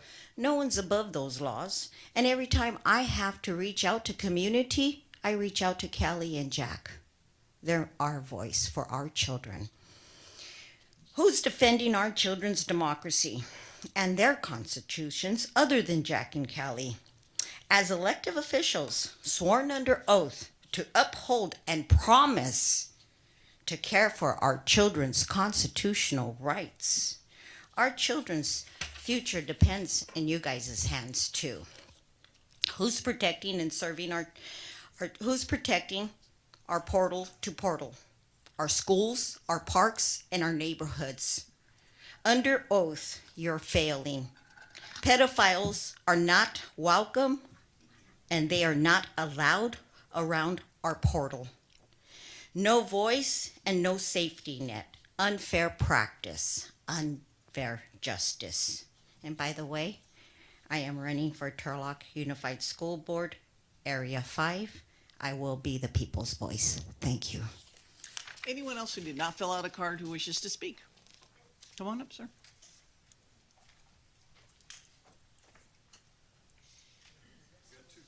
Hang on, Mr. Puffer, hold on. Mr. Hawaiian, all right.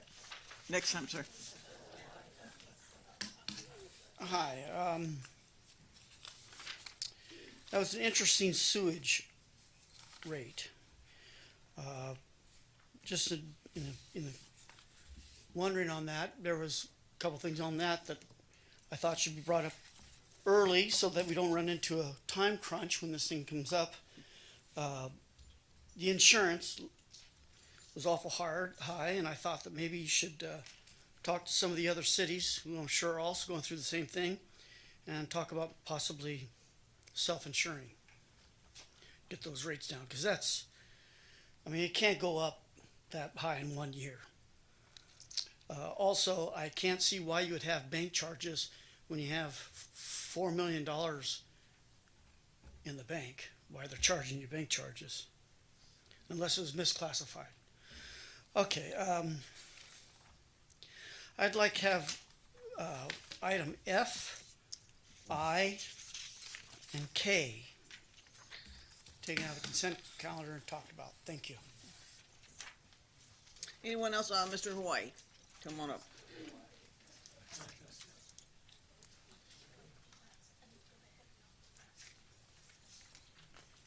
Yeah, my name is sorry. My name is Keith Gresham. I've lived here since I had hair, 50 years ago. So on a regular basis, I play pickleball at one of the parks and recreations at Columbia and at Crane. The tennis courts are great. Thanks for fixing the pool.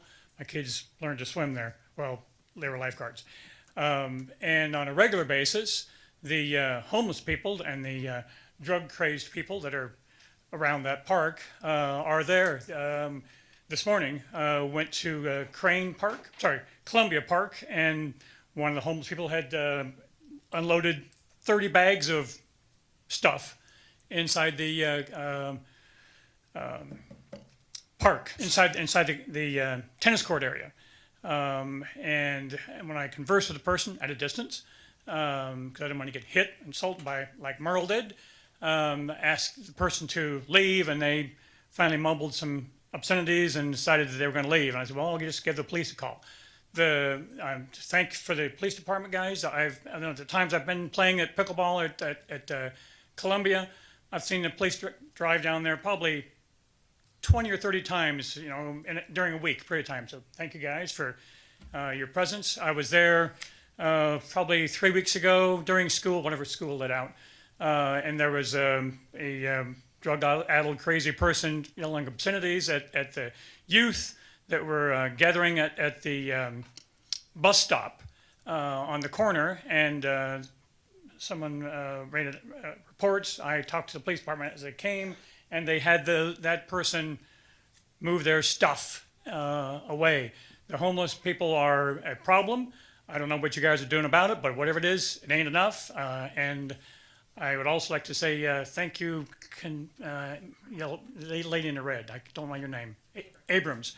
Thank you for doing your due diligence to talk to all of the. It was obvious that you did do your due diligence to talk to all three of the drug companies here in town. Thank you for doing that due diligence. It's obvious that the vice mayor totally ignored that, and she doesn't want to attend the meetings. That's her prerogative to be uninformed.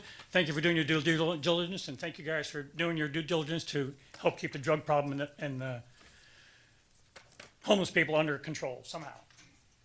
Anyone else? Well,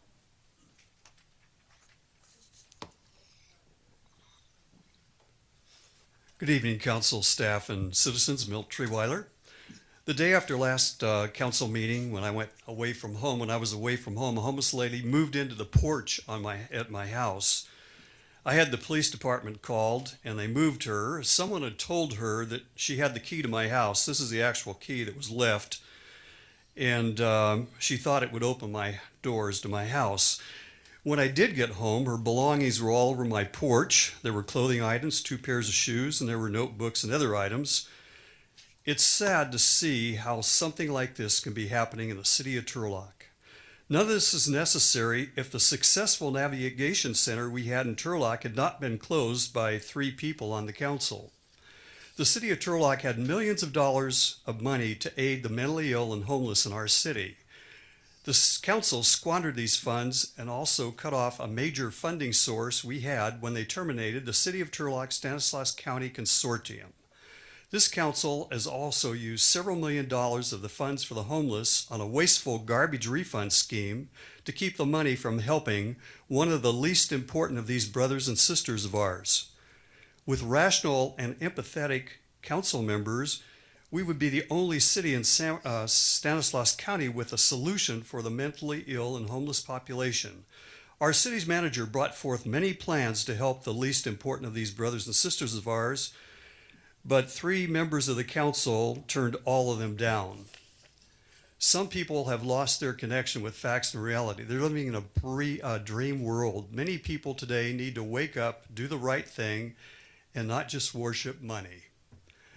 At this time, I'd also like to commend Mr. Hampton and Ms. Figueroa for their creativeness in setting up a plan to provide affordable housing for Turlock residents. The rehabilitation work at the Fourplex on Lambert Way was started even before the 10 days were reached. Good job to both of you. Your $200 per day per unit penalty is one way to protect our city from building delays. We are now aware that when staff is allowed to make independent decisions, good things can happen. And I thank the staff. We have very good staff members here in the city of Turlock. And I think there's just been too much override on them. Give them leeway so they can do things that will really help us, and don't micromanage. And I'm sorry that you wasted so much money that could have been spent to help the homeless and the mentally ill in Turlock. The things that have been talked about tonight are because of mental illness. So let's do better, truly do better. Anyone else? Ron? Him and then you, please.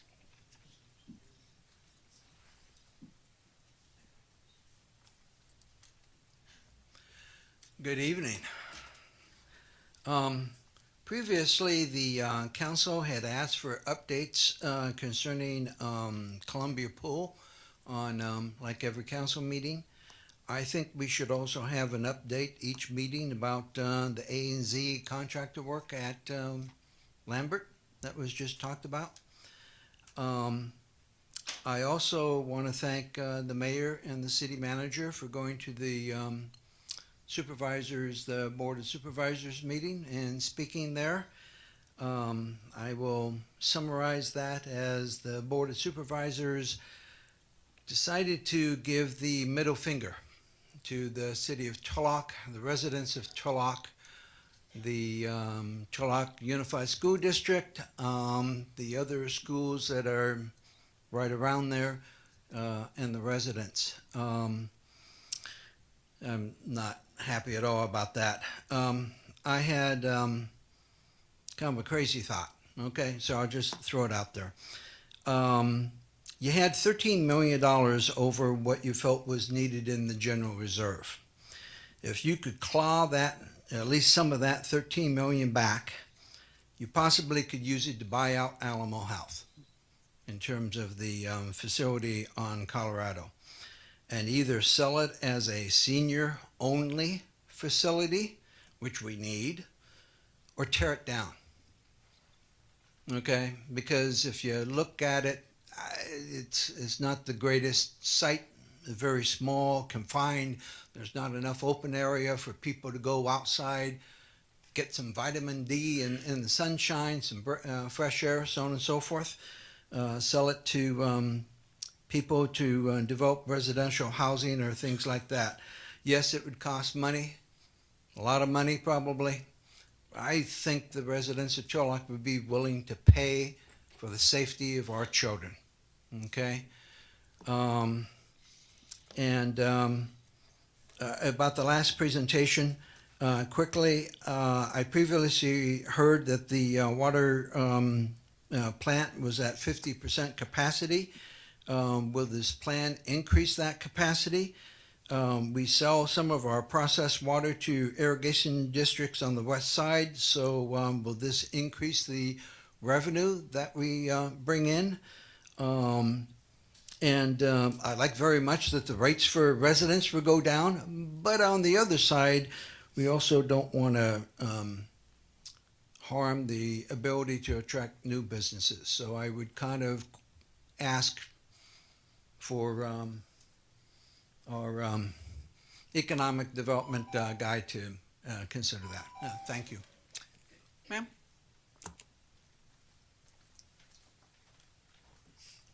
Good evening, Mayor Amy and members of the board. I'm going to introduce myself as Geethanjali Prasad Rosales. You guys can call me Angie. I'm actually the mom of the 17-year-old high school senior that they found almost 2 years ago at Turlock High, but that's not why I'm here tonight.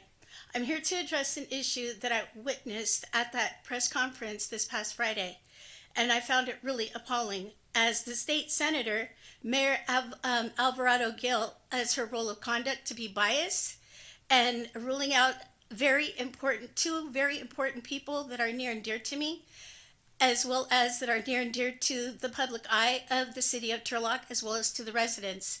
Her role of conduct is how she conducted herself and actually ruled them out by singling them out, by by announcing them by their names and asked them to exit. They had exited. Well, I was standing outside with the sign because I'm totally against what's going to be. These two individuals should not be released. And after the press conference, state senator exited out the door, and she did not. This would be the second time that she denied me for me to speak to her. Well, when she exited out the door, she met with Kelly Colho as well as Jack Griffith. But I seen her speaking to Kelly, and Kelly just had her cell phone out and just the conversation, and she had asked her, "Oh, are you recording me?" I don't know what Kelly had told her, and that's when she just turned around and went back inside, never came back out. I was there till about 2:30. It was extremely hot. But for somebody to be, and I'm a taxpayer in this community, as well as I am a voter. And to be honest, from what I witnessed, if she's going to be on that ballot this coming election, she's not getting that vote from me. I would, if I see Jack Griffith's name on that ballot, I will definitely vote for him because I've seen everything that he's done for this community.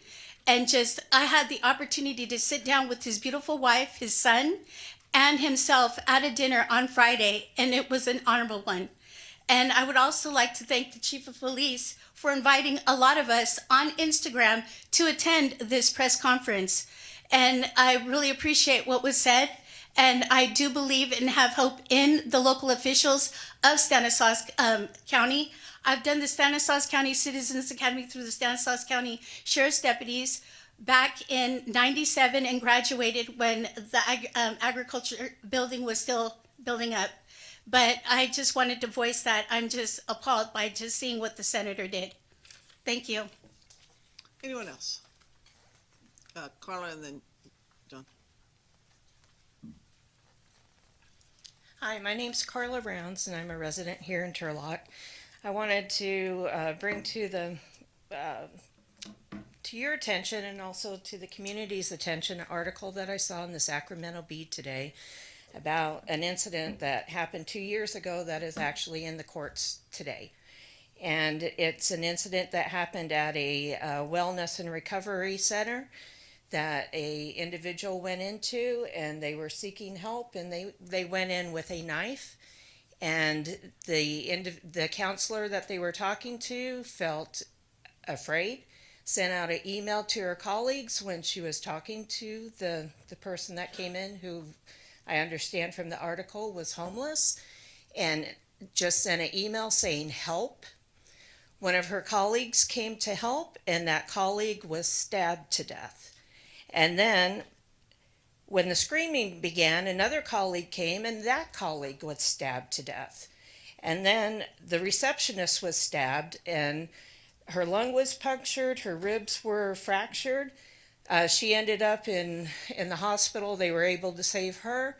Another colleague in that clinic also got stabbed, and he now has limited use of his hand. He also had other wounds. When I read this article, the first thing I thought of was the Colorado property.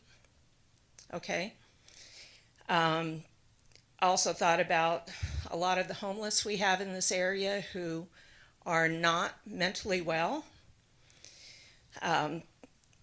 We do need a facility in Stanislaus County to deal with the mentally ill, but not in the community where we have residents, where we have children, where these people can do harm to just our everyday people. They do need help, but they need help in a controlled environment where they cannot harm anybody else.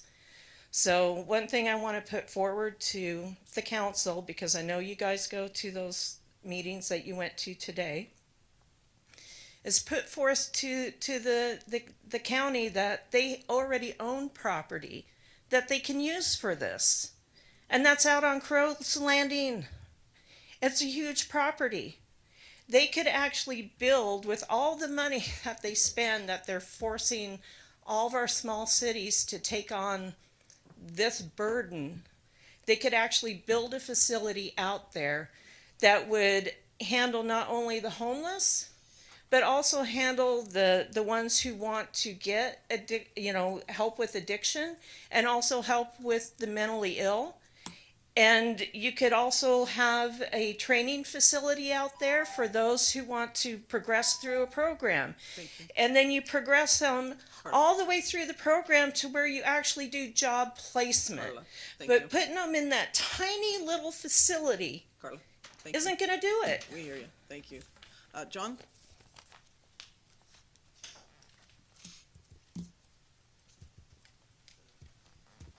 John Gibbeline. I just wanted to do a public service announcement.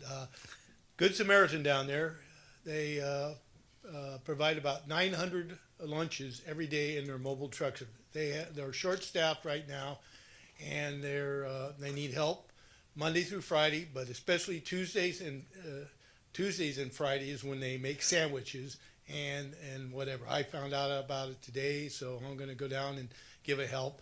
And another suggestion that we're having supposedly a City of Turlock website. These kind of things should be on that website, volunteer opportunities for people to click on, say, I want to go help here, and get all these different ones to do that. All right? That's all I had to say. Anyone else? Deb? Good evening. Hi, Debbie Holkoff now. I just want to say thank you, Reagan.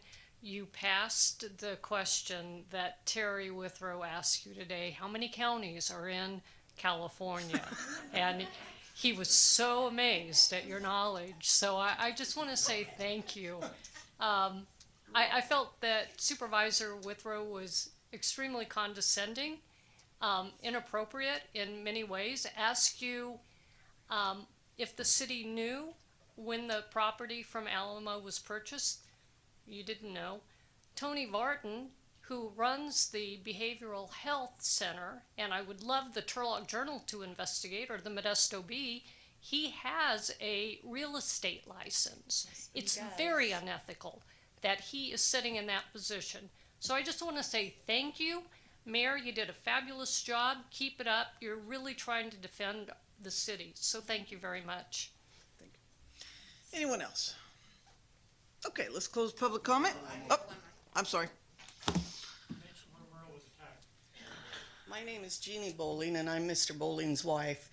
And I just wanted to show you a picture of what he looked like after the attack and emphasize that something has to be done with these people. And if I may. Sure. Wow. And he just went in to get a newspaper. Where was it? The drug house in West Main.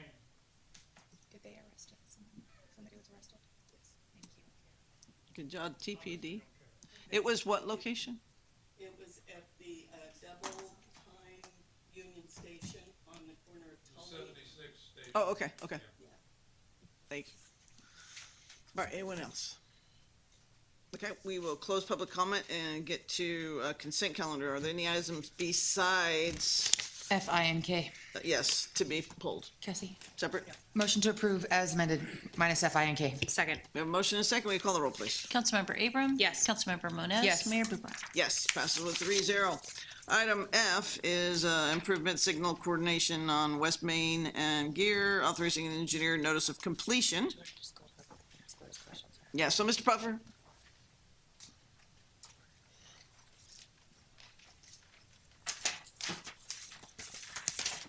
Previous meeting during public comment, this is the project that I had asked what was happening with it, with the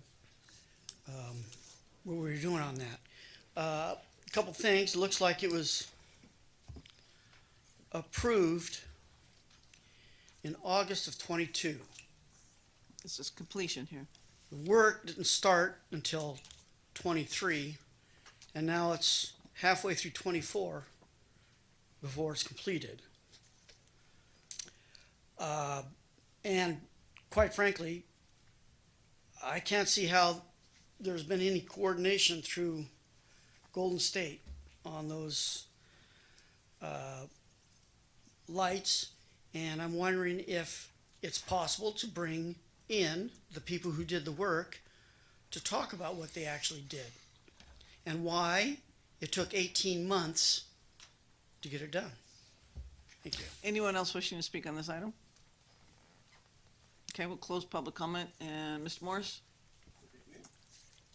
Okay, I wasn't here back in 22, but CMAQ funds, Caltrans, dealing with them on another project, takes a while to get through with Caltrans. All the paperwork process, so that part of it. Also with the coordination project, they brought in new controllers and GPS clocks to try to time everything so traffic moves smoothly. This part is done, but now we have to monitor and continue to adjust as needed as the volumes of traffic changes. So we'll continue to go through and monitor these intersections and see how we can adjust them to make them work. Hopefully that answers your question. Okay, questions for Mr. Morris? If not, comment, go ahead. I just want to say that, the council has been CC'd on some emails that come your way about signals that have problems, and you've been very responsive to those. And I just wanted to throw out there for our viewing audience that, the city wants to respond to when things are not going right on the street. So please bring that forth. And I will motion to approve. Second. Pushy. We have a motion and a second. Please call the roll. Councilmember Abram? Yes. Councilmember Moniz? Yes. Mayor Bublak? Yes, passes with 3-0. Hang on, Mr. Morris. Item I, adopting a list of projects and expenses, road repair and accountability. Bob, you want to tell us what this one's about? I'm opening to the public. Yeah, I noticed this is SB1 fees, and they had a list of projects there, and I'm wondering how you determine what is going to be paid under SB1 and how it's going to be under Measure A. And going back to Measure F, you talked about getting funds. It seemed to me that when the, ROP or whatever they call it is released at that time, that you already have your funding in place. So I don't see how messing around with the state funds is part of the delay. But regardless, on the project and expenses of these road repairs, I'd like to know how it was determined what and where it was done and why it was used SB1 instead of Measure A. Because I thought you could use SB1 fees to help do some Measure A projects and the Measure L projects too. Thank you. Anyone else wishing to speak on this item? Okay, we'll close public comment. Mr. Morris. Hello again. Okay, SB1, the funds for that, nothing to do with Measure A and Measure L. But every year we have to put up a list of projects based on money that that we might be given. And so we put together some projects. It's more for maintenance, potholes, traffic signals, traffic lights, striping and materials for the potholes. So that's where that money goes from. Nothing to do with the other projects, road, construction. It's just to fill in the potholes. We did get, last year with the funds, we were able to get the pothole truck, and now they can actually heat up the potholes and fill them in and try to make it better. So that's what this money is for. It's for maintenance purposes only, not for reconstruction. So. All right, questions or proceed? And you're doing a great job filling potholes with the truck. Thank you very much. Motion to approve item I. Second. All right, we have a motion and a second. Call the roll, please. Councilmember Abram? Yes. Councilmember Moniz? Yes. Mayor Bublak? Yes, passes 3-0. Thank you, Mr. Morris. All right, item K, Bob? Bob Buffer, you want a K? We open to the public. Agreement assessments, Wayne, Pennsylvania. Oh, look at this. We got a brand new guy up here. Yes, sir. Now, Welcome. Welcome. Thank you, thank you. Mr. Barr. I'll buy you a beer later, I'll hold you to that. because you'll probably hate me by the end of this. We're going to give $310,000 to a company for 5 years for a software program that's already being done in-house with, it looked like some spreadsheets. And I guess my thought is, if in the 1960s they were able to keep track of equipment on this thing with no computers, and if it's done right now with a very secure computer, I'm going to say it's not cloud-based or anything like that, why all of a sudden are we having to spend $300,000 to a company for something that's been working right forever beforehand? Thank you. Anyone else wishing to speak on this item? Okay, we will close public comment. Welcome, new guy, Mr. Barr. Thank you. Right now, our system that we have in place doesn't really work for, this isn't 1960. We can't properly capture rates for vehicles. We don't have labor capture. We can't do inventory. We can't monitor trends on our vehicles, or any of that type of stuff. We can't track statutory inspections that are required for CHP, things for just tracking warranty, things like that, and most importantly, safety for our employees. This is a very powerful software. I've used it in other agencies. It can track just about anything and provide data that is required for us to make adequate decisions on our vehicles. We have over 500 power units in the city, and keeping track of all that data, making adequate decisions so we know when to replace, what to repair, things like that, whether or not it makes sense to outsource, are all things that our system right now does not do. The spreadsheets and data like that you spoke to is very redundant, because right now every department in the city kind of keeps track of their own thing. So there's no consistency throughout the city, and there's a lot of duplication of effort within staff time. Hopefully that answers your question. Thank you. Mr. Barr, questions or proceed? Motion to approve. Second. A motion and second. Call the roll, please. Councilmember Abram? Yes. Councilmember Moniz? Yes. Mayor Bublak? Yes, it passes 3-0. Thank you. Great job. Thank you. Look at that. First time out. Thank you. All right, final reading, second and final reading of the ordinance amending the Turlock Municipal Code, acts by deputies. I will open to the public. Anyone wishing to speak regarding this?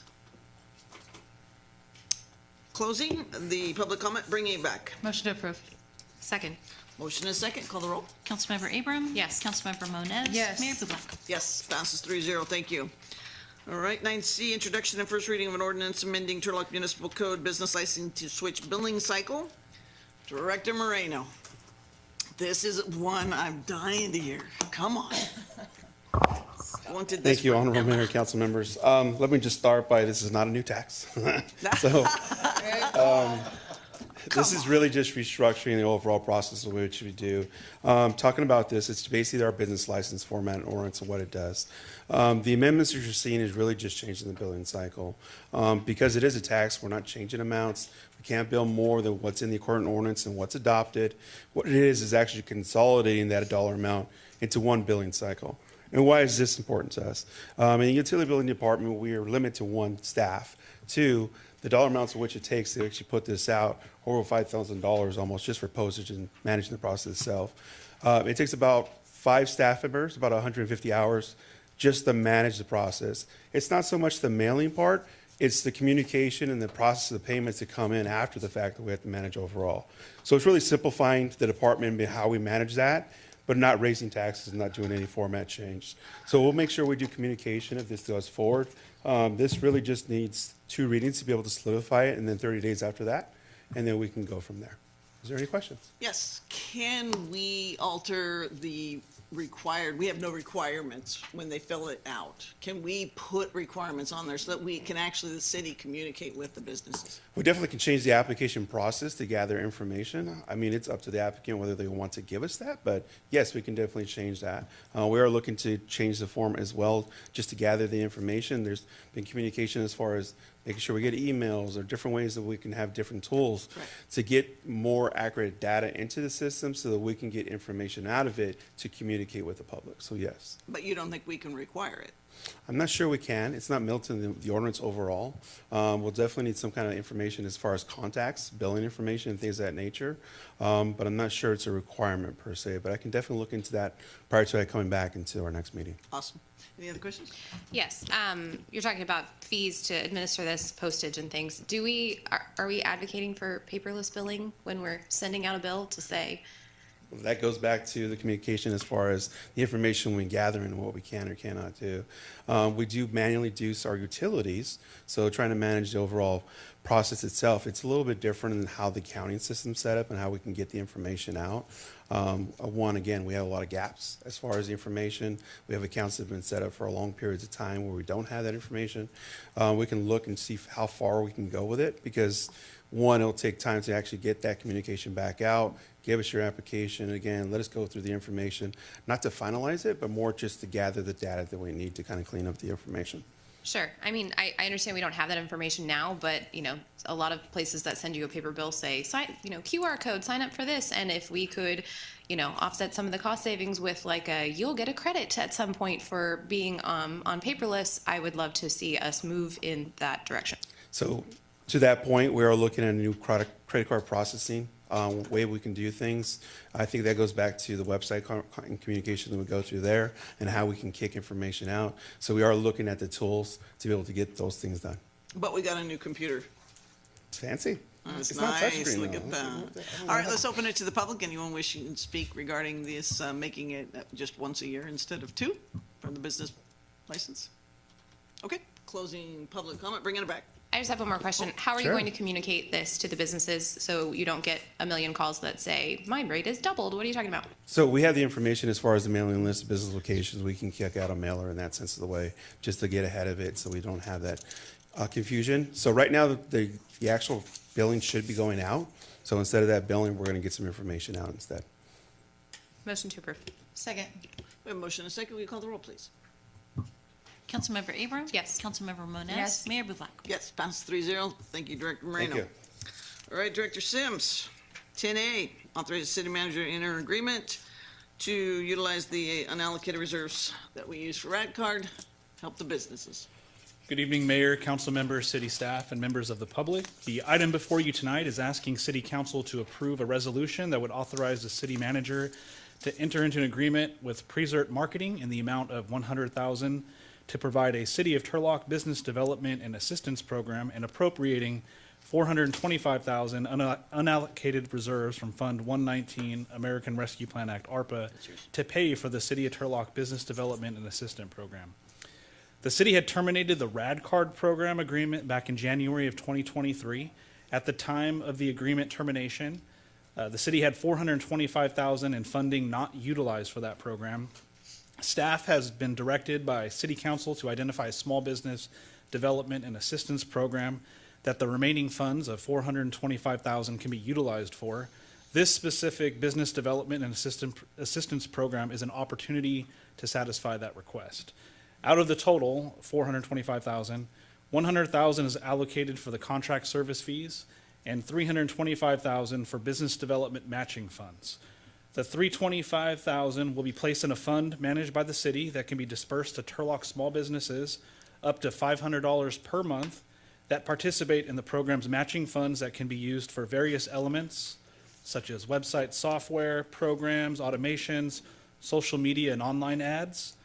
The businesses eligible to participate must be Turlock businesses that have a business license with the city of Turlock, operate out of a commercial location, have no more than 50 employees, and not be part of a franchise or corporate chain.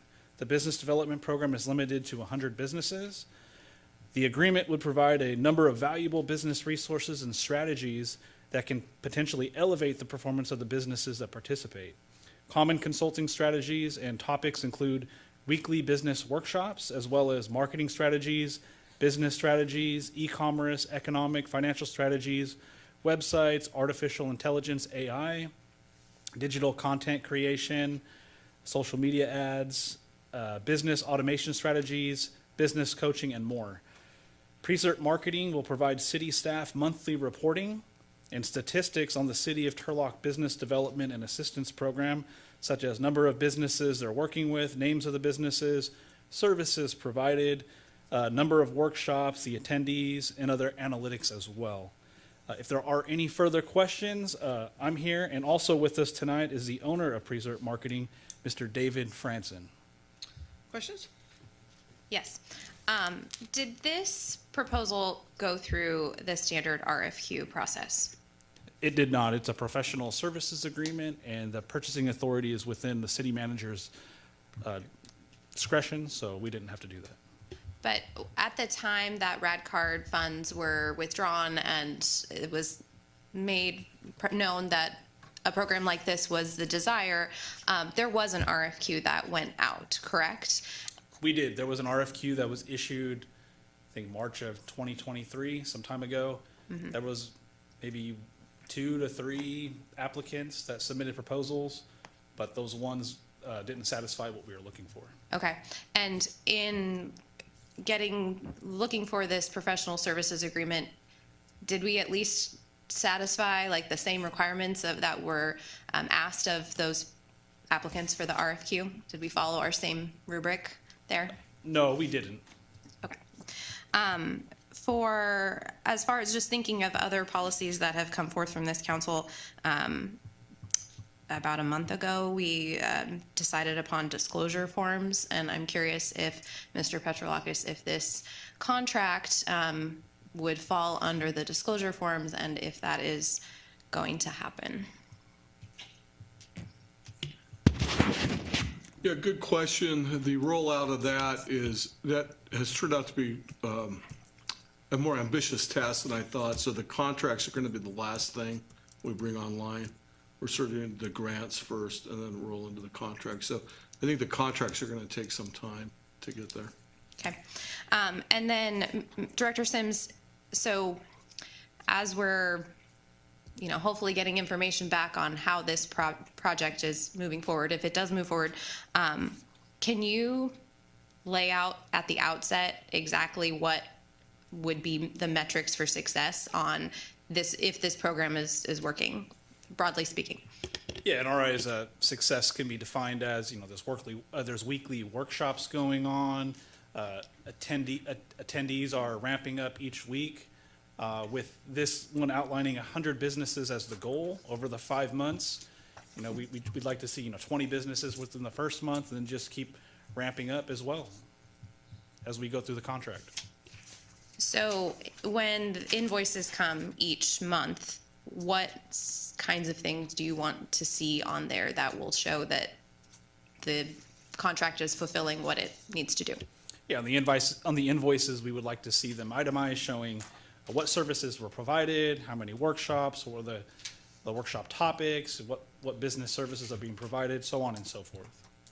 Okay, and then my last two questions are just probably more for Mr. Franzen, if he's able to answer these at some point, but if he could just speak a little bit to his kind of professional background in this space and previous work similar to this, and how he has kind of the capacity to take on this project. So I can wait to a different time if that's appropriate. Come on up.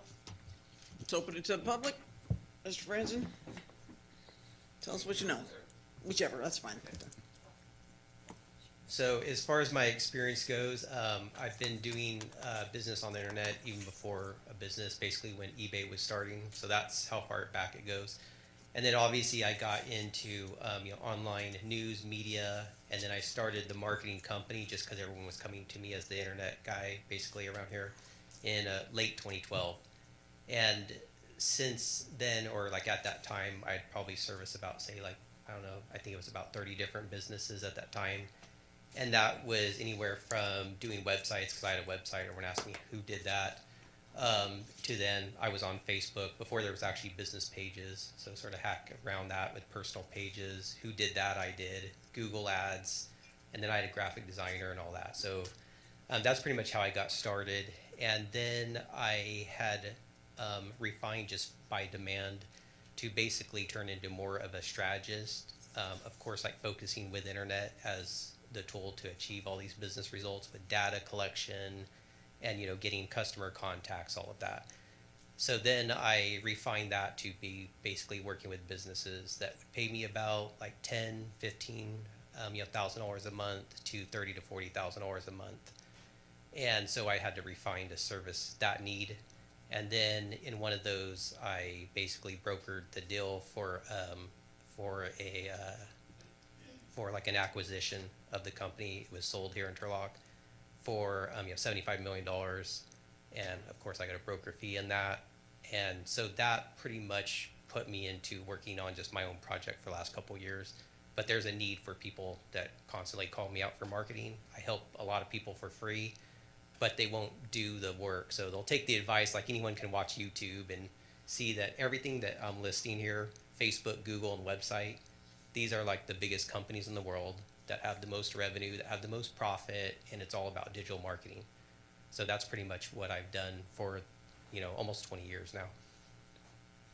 Was there another question I forgot? Go ahead. I'll throw you two more. One was Okay. to kind of the capacity that you Oh, have. yeah. And then part two would be, let's say 1 month after this contract starts, how many businesses do you think you can get going soon? Yeah.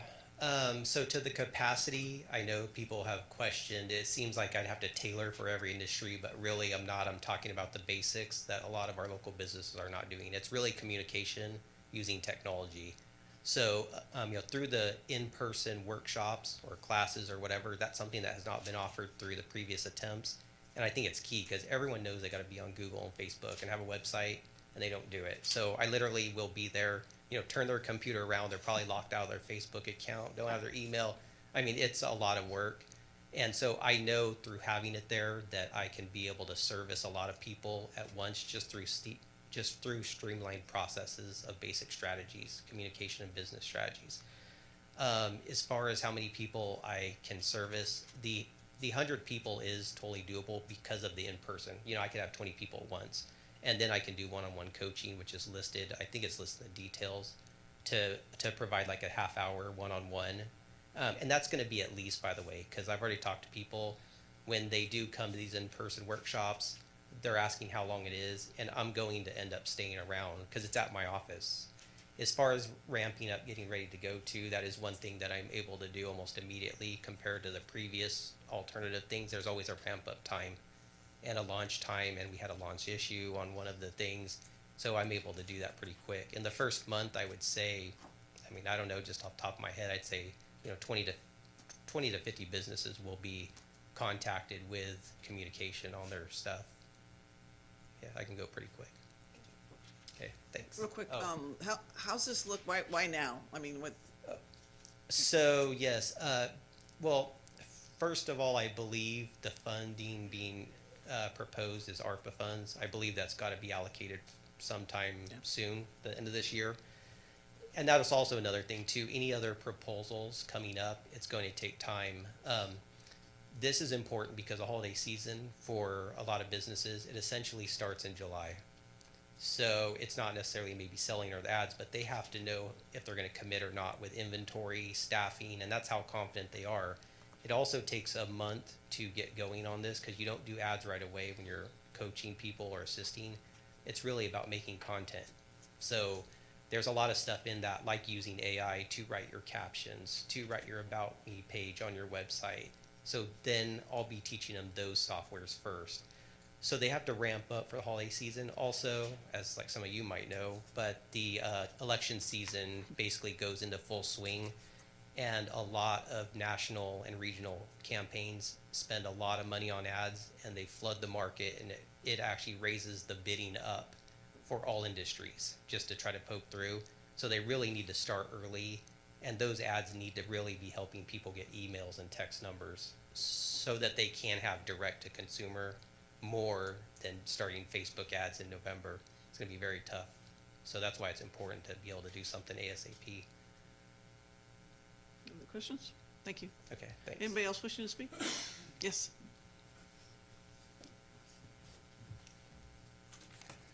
I object to this. First and foremost, was this open to the public? And how was the company actually vetted through the process? And I would like to know when the business was actually formed.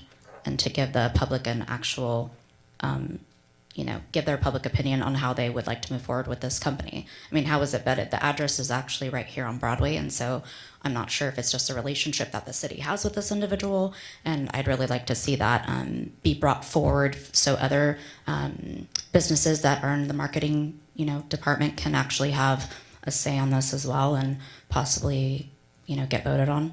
Not sure, but that's it. Anyone else? Okay, we'll close the public comment, and did you want to speak to, again, the contract with the, Yeah, so because it was a professional services agreement and within the realm of the city manager's purchasing power, we didn't have to go to RFQ or RFP for this, so that's why that didn't happen. When was the business found? I'd let Mr. Franson speak to that. And I think that's it. So the business was, Preserve Market was founded in late 2012. And as far as the process goes too, I just want to clarify something because I've been very critical on processes. But the program could have gone before you, and the professional services could have been added actually after, because it's an administration of a program. So like city staff may have been trying to do it, just collect receipts or something. But because it's a professional service and it does fall under the amount limit of the city manager's authority to approve, which we've seen some of those come forth, and I think you or the mayor requested a list to see these kind of expenditures. And so actually both parties, like staff and myself, wanted it to be transparent. So we put that on there with the program. So it is transparent like that. And again, as far as the previous attempts at assisting small businesses, I was actually asked to apply to those, but they were set up for failure. And looking back, they all did fail. Even going back to when we had previous staff here for like a holiday, holiday campaign that the mayor had heard a long time ago. This is actually part of an old plan too, by the way. So since 2007, I've sent it to almost every council member that's been elected, manager, staff. This is a portion of like an economic development plan, and that includes the city's communication. But the previous I think one was an RFI, one was an RFQ. There was only two, by the way, and one was actually selected, which was Opportunity Stanislaus. And I don't think they completed the contract, and they had a 3-month ramp up. So you're paying $20,000 a month, and it was for one office, one person. So that's, there's only been a couple through 3 or 4 different attempts at this. And so if it were to be applying back then according to what the city wanted, this one is narrowed down.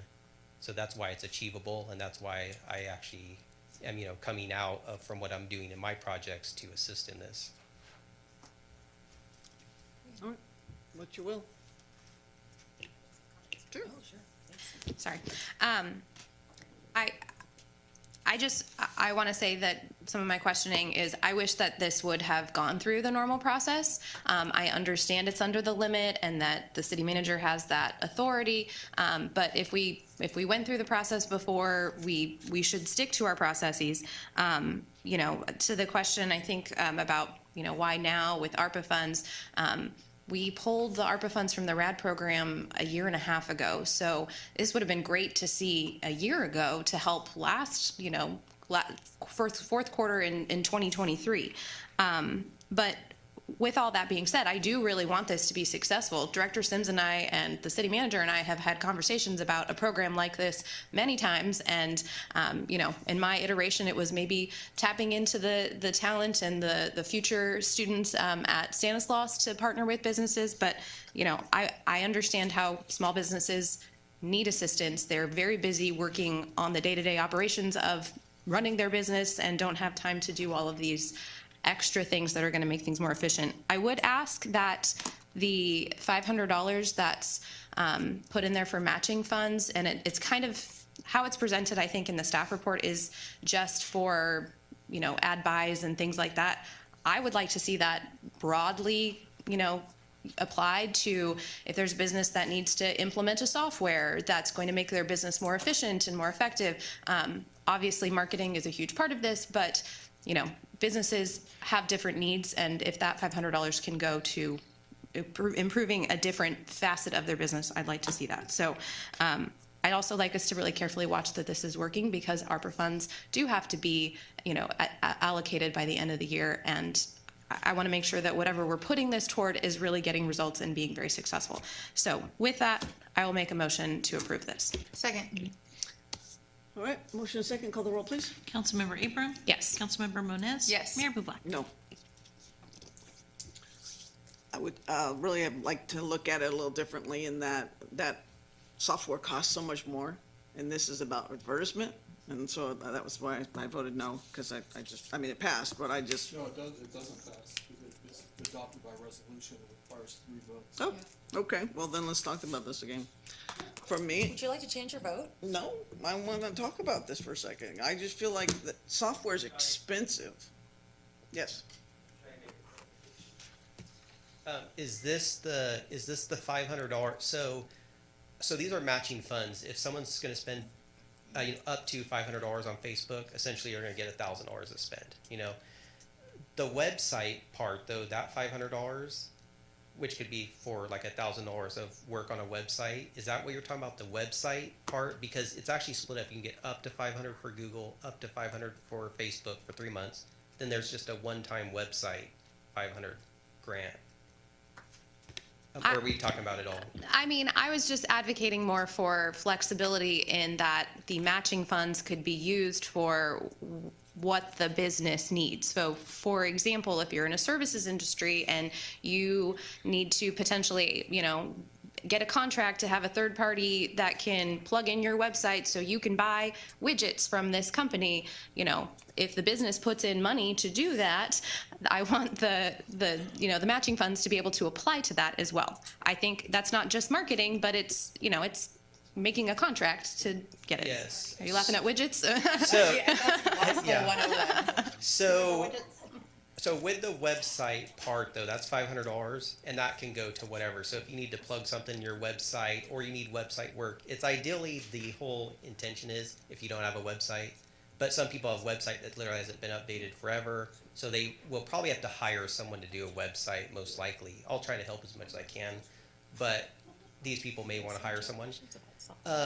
The marketing funds though for Facebook and Google, in the scope of services and the intent of it, there are more details than any program I've seen here, but some of it is that there's actually requirements that 50% of the ad spend be spent outside of Turlock, so within a 25-mile radius, to actually bring in, to our pool, so actually to bring in revenue to our pool, and people come into Turlock. And also in that, there's even to state that the ad has to have Turlock in all caps. Because when you add up this money, if you take like $300-something thousand, which is matching people spending $300-something thousand, that's going to be somewhere around 30 million impressions during the holidays of seeing Turlock in all these different industries, hitting all these demographics.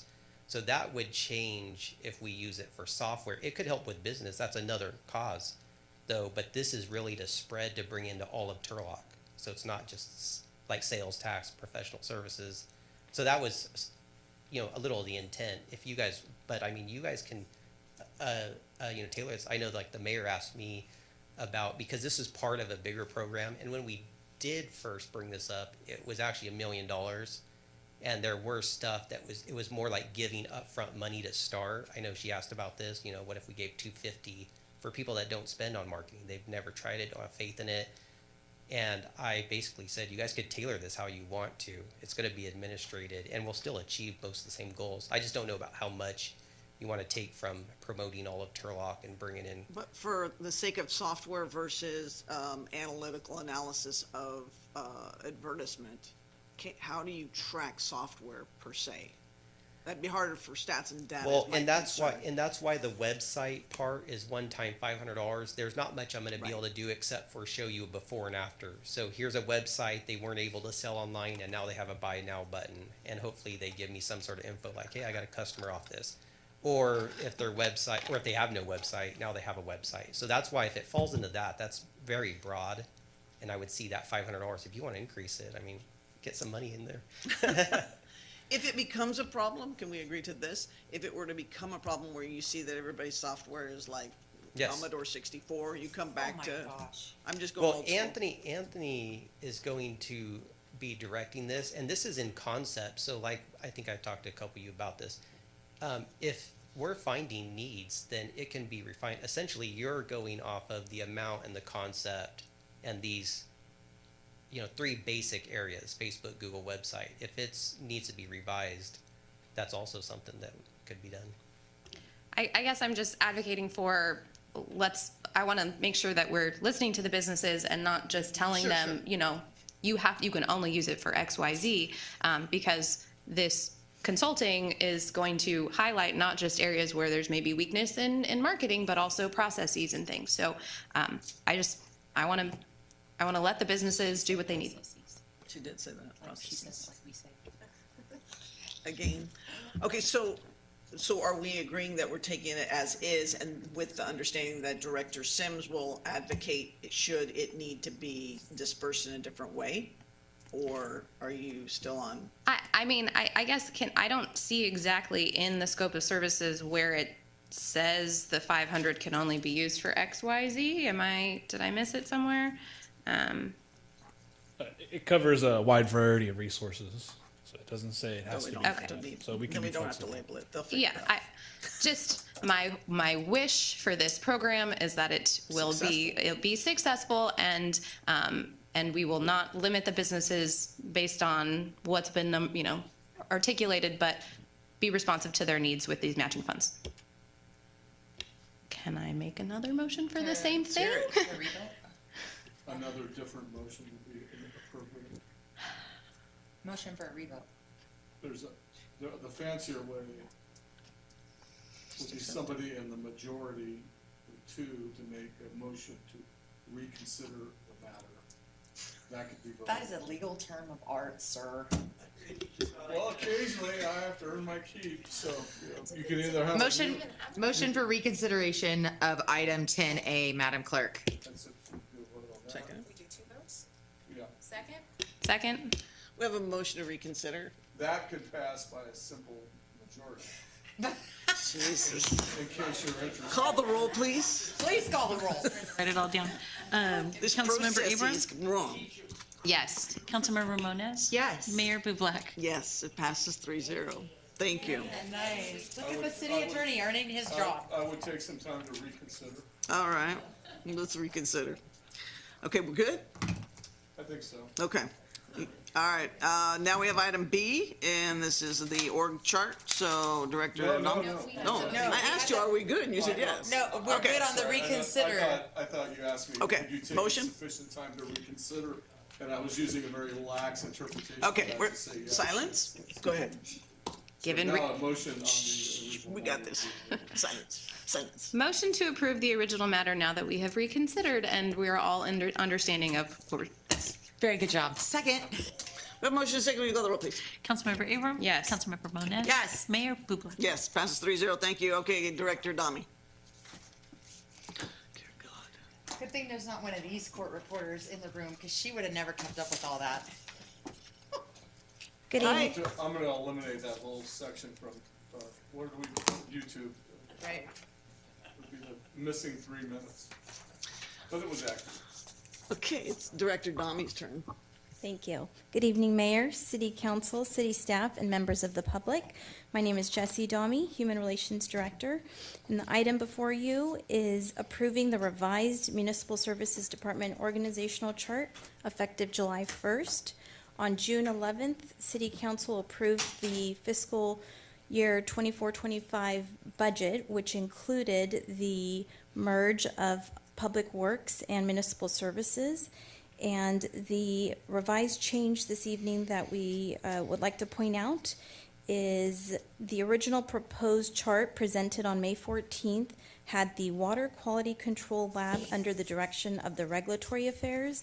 This evening, staff is recommending to leave the Water Quality Control Lab under the direction of the Water Quality Control Division Manager as it stands currently. Be happy to answer any questions. Questions for the Director? Okay, we'll open it to the public. Anyone wishing to speak regarding this? Okay, closing public comment and bringing it back. I have a quick question. Director Dami, you said something about moving the lab under water quality control, but the graphic shows it's talking about the traffic tech. Am I missing So something there was 2 attachments in the staff report, and attachment C, it's highlighted at the top right. It's dated today, June 25th, 2024, is the revision. So it's in green. Do you see that? Okay. Gotta follow the color codes. Yes, thank you. Missed You're that. welcome. No problem. What is the will? Motion to approve. Second. A motion and a second. Will you call the roll, please? Councilmember Abram? Yes. Councilmember Moniz? Yes. Mayor Bublak? Yes, passes with a 3-0. Thank you. Thank you. All right, city manager updates. Anything, sir? No, I don't have anything. But I just wanted to point out that during this past week, we've done a couple of media advisories. One of them was on the sexual predators that were being considered to be put in our community, and we issued a release vehemently opposing them coming into this Turlock and surrounding area. Secondly, we did a press release as it relates to the 1617 Colorado Avenue facility and the meeting with the Board of Supervisors. Thank you. All right, council member comments and announcements. Councilmember? Yes, so as City Manager Wilson just said about the Board of Supervisors meeting, I just wanted to make a comment about that. I was not able to be present in person, but I was watching online, like I think many of our residents were. And, you know, I think the takeaway from that is that as the Board of Supervisors articulated, that the metaphorical ball is in our court and has been in our court. And I don't think that we've been doing all that we need to communicate this issue with the public. You know, from my perspective, there's issues that the city has on this. The Board of Supervisors could have done things a little bit better. The business could have, you know, has some culpability and what's bringing us here today. So I would really like to see us talking about it in public more and what we're going to do about it, because it shouldn't be the Board of Supervisors that lays out the facts. I want information to our constituents coming from us as much as possible. And as we saw tonight, you know, the modern, the marvels of modern technology, we could have a council member in North Carolina and a council member in London or England somewhere participate in these meetings. And I do not think that it's appropriate that we allow council members to do that and to not let the public in our own city participate in some way virtually. So those are just my comments for this evening. Anything? Yeah, I just want to say shame on the Board of Supervisors for today. Y'all know what you did. Elections will come back around again, and I hope y'all pay for what you did to Turlock in your 1617 Colorado Avenue decision. I really wanted to be there today. I'm stuck in trial in my day job, and I could not get out of court to be there to support all of the Turlock citizens that showed up to voice their opinions. Thank you all for those of you who did go and voice and speak up for our children, our public schools that are close by, our private schools that are close by, our autism center for our kids that's close by. And the sexually violent predators, thank you again to everyone who spoke out against that. In my purview, this is an LA County problem that they're dropping into Turlock's lap. These gentlemen committed these crimes down in LA County, and for the life of me, I don't understand how they get to come up here and be released, but for somebody's love of money somewhere. That's all I have. Thank you. Regarding the Board of Supervisors meeting today, I want to say, and actually respectfully disagree with you, this wouldn't have happened if the Board of Supervisors would have called us when they became engaged with Alamo. If they had just called us and said, hey, they're about to buy this property, and we know it looks a little touchy here, because I know that the supervisor had to have seen where it was, and called us. They kept telling us, you don't understand, your staff talked to our staff. Well, that's not communication. That's not acceptable. And so then they say it's your problem. Well, it's our problem now because you've made a contractual agreement and put us in this world. And they wouldn't let us articulate that, which is very disturbing, because the communication has to keep happening, and it's just closed off. It was hidden among 100 items of one vote. That shouldn't be happening. And not one time was it like, okay, we messed up, we apologize. They took it as, you guys are stupid. Why are you here? Take care of your problem now. And that's not fair. And so I will always stand up for Turlock for the issues that we're supposed to. And that I still believe that we need an apology from the county. They hid the ball. They knew what was going, and they created this problem. And then when they got caught, they just said, we'll deal with it. So anyway, I just got back from U.S. mayors in Kansas City. Director Fisher's going to be getting some funding, talking to some people for sewer, so he's super excited. Just making my contacts wherever I can, and then finally make sure that you're at the 4th of July parade on Friday night, and then the drone show afterwards, and the car show the next day. Are there any items for future consideration? And for the sake of Vice Mayor, I'm going to say it. Policy list is coming, sir. Mr. Wilson? Yes, ma'am. All right. Closed session, Madam Clerk. Closed session, item 14A, conference with labor negotiators, California Government Code 54957.6, subsection A. Agency designated representative, Deputy City Manager Sarah Eddy, employee organizations, Turlock Associated Police Officers, Turlock City Employees Association, Turlock Firefighters Association, Local 2434, Turlock Management Association, Public Safety, and Turlock Management and Confidential Employees. Item 14B, conference with legal counsel, anticipated litigation, California Government Code 54956.9, subsections D2. Potential cases 2. Closed session item 14C, conference with legal counsel, initiation of litigation, California Government Code 54956.9, subsections D4. Potential cases 1. Outstanding. All right, we will report out should there be something. Otherwise, good night.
back.